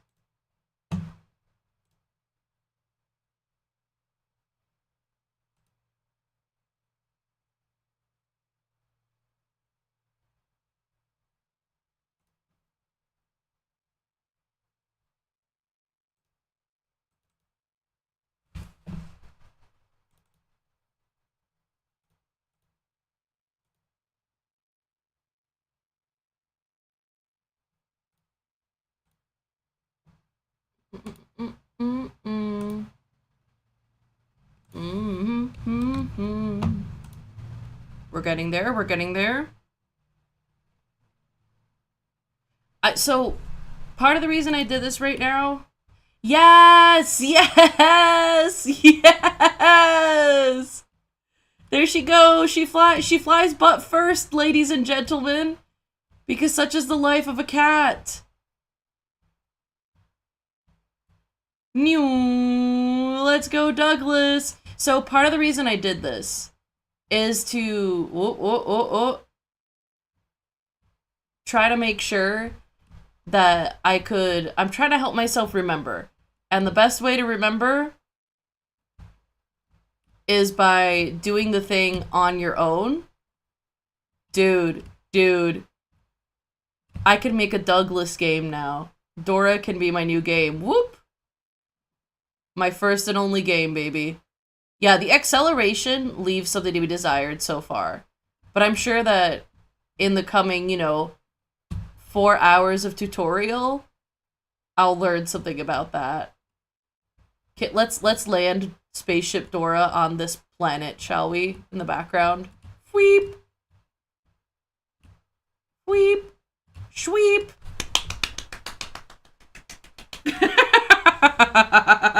Yeah. It's Spaceship Dora. It's Spaceship Dora.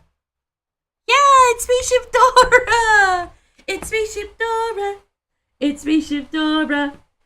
Here she comes. It's Spaceship Dora. Good girl. But okay, she's difficult to fly around because her booty is the way forward. So we'll go back to our regular ship. I know. Hold on. I keep forgetting that anything you do while the game is running is not saved. Okay. Hello. It's Spaceship Dora. Oh, does that mean that... Okay, no. I did that when the game wasn't running. It's Spaceship Dora. Hooray! What do you think of my progress so far? I feel both encouraged and discouraged, if that's possible. I'm gonna add the bounds. We're gonna add the bounds. And then I might soon end stream for the day because Natalie's getting a little tired over here.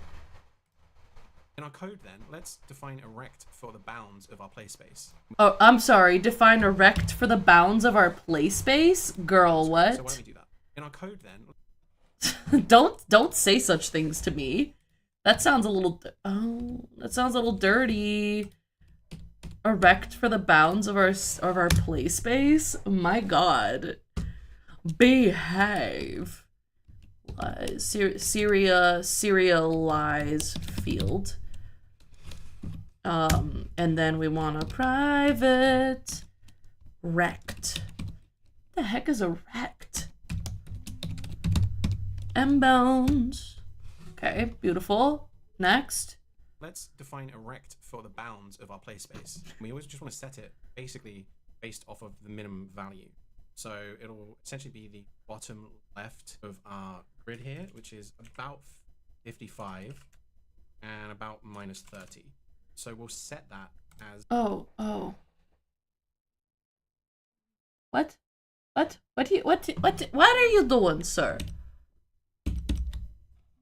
What is he doing? What is he doing? Okay, hold on. So you're on ship controller. Ship controller script. Bounds. I don't have bounds. Did I not save? Oh.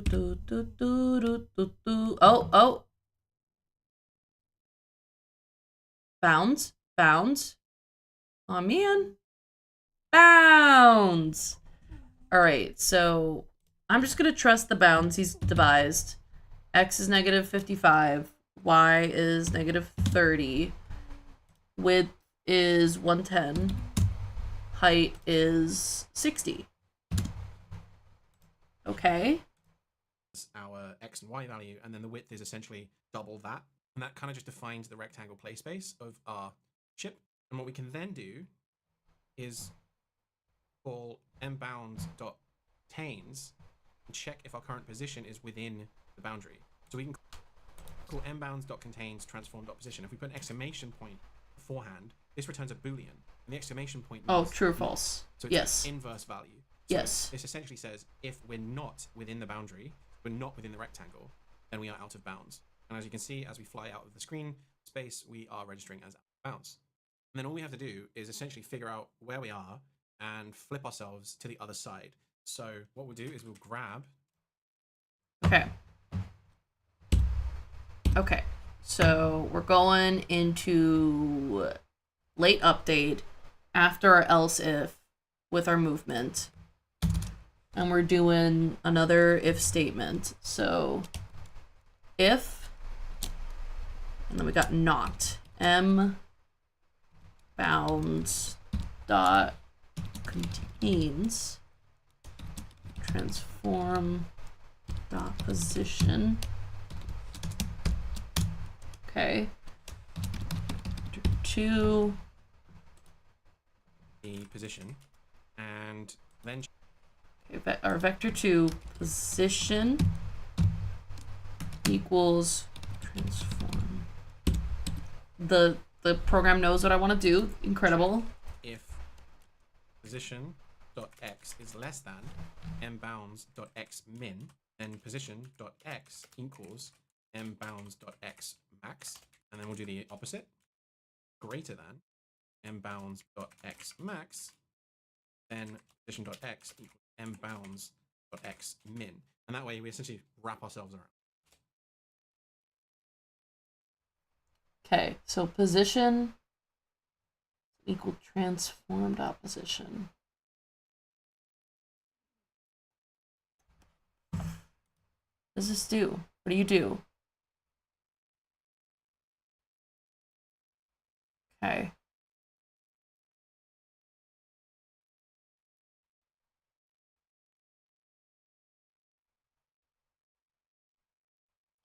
Okay, Right. So this, I just need to look at it and understand it myself. So, if are out of bounds, if our bounds, okay. If we're out of bounds, then we're assigning position to transform position. So if we're out of bounds, then we're performing these two checks. So if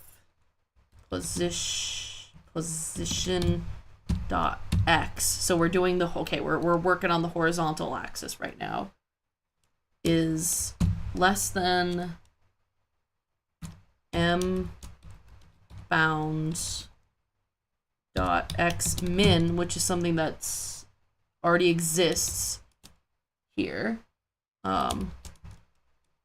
Then position dot x equals m bounds, nope,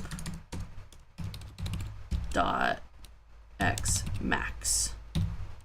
So it's saying, like, okay, if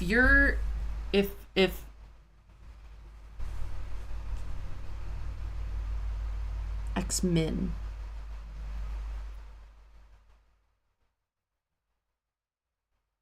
I guess x min is if our grid is in the corner, it starts in this corner, right? It's like this.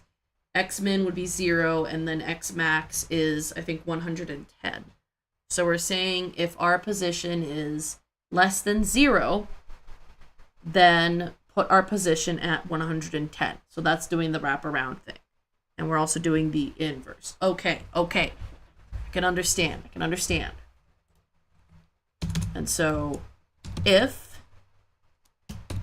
position, you need to let me see what I wrote. Yeah, position dot x is greater than m bounds dot x max, right? Yeah. I'm testing myself. Then position dot x equals m bounds dot x min. Woohoo! All right, cool. And then we need to do that for y. So then all we have to do. So we want to do the same thing for y.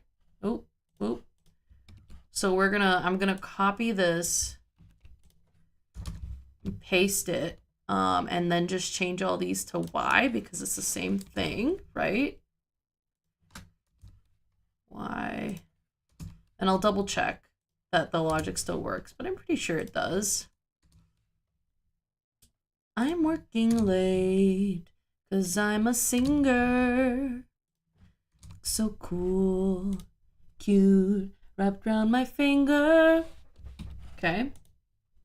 Is detect each edge of our bounds and set it to the opposite side, and then we just assign this to our rigid body position. Okay. And the last step is rigid body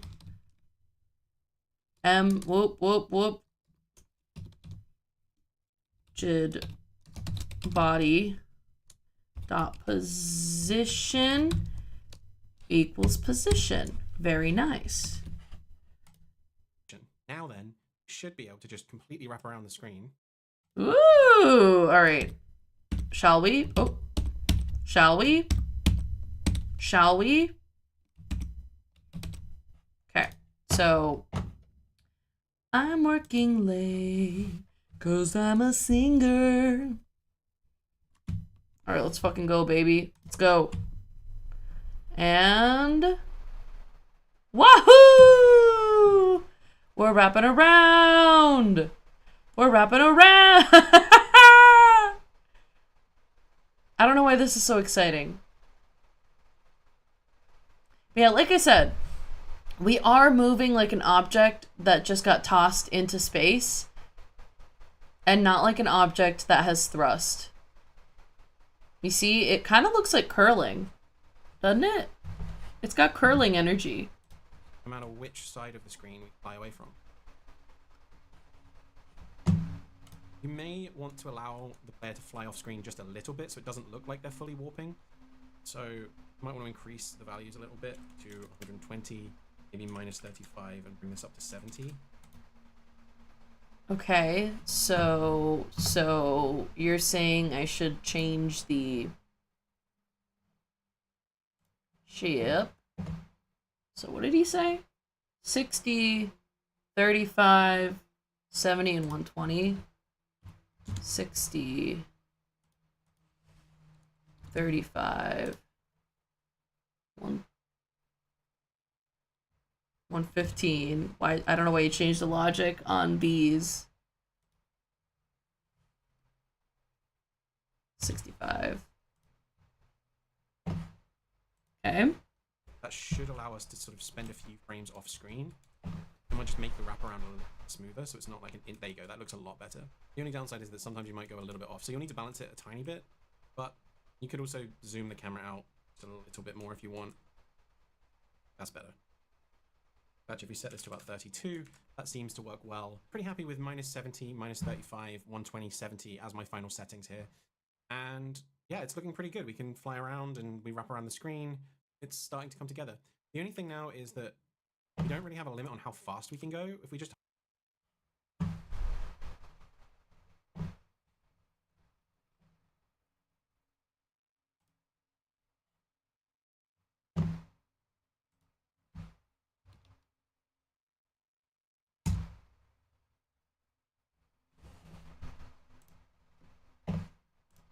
hold the W key down, we kind of just keep going to insane speeds, and we really have to like force ourselves to slow down.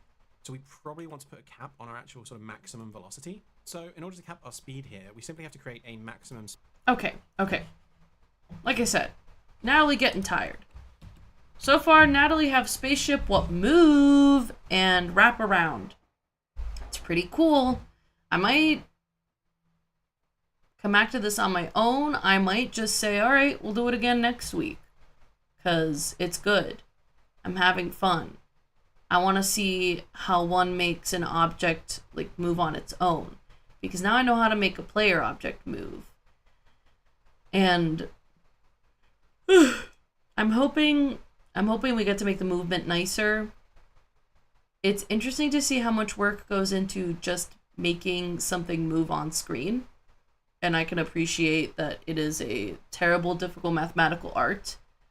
That said, thank you for joining me on this journey. It's been fun and a little bit confuzzling, and I wish I hadn't freaked out about my spaceship turning in the wrong direction because he turned spaceship in wrong direction too. Hold on. How does that work? Oh, OBS, you weird. OBS, you weird. Anyway, it's been good. And it's been good to have Dora here with me, hanging out and being a source of inspiration. Maybe our first little joke game will be a Dora simulator.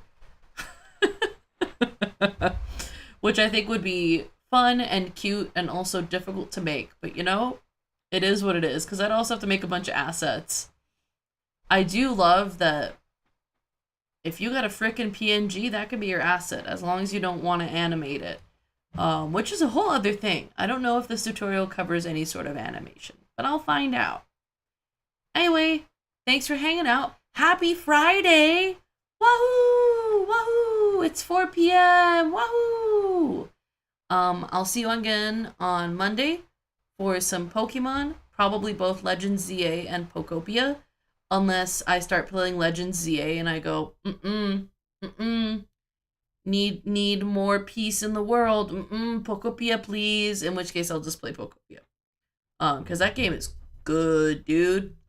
So, have a nice Friday, have a nice weekend, and I'll see you on Monday. Okay, bye! Goodbye, goodbye. See you again sometime. Bye. Go home now. Okay, bye, bye.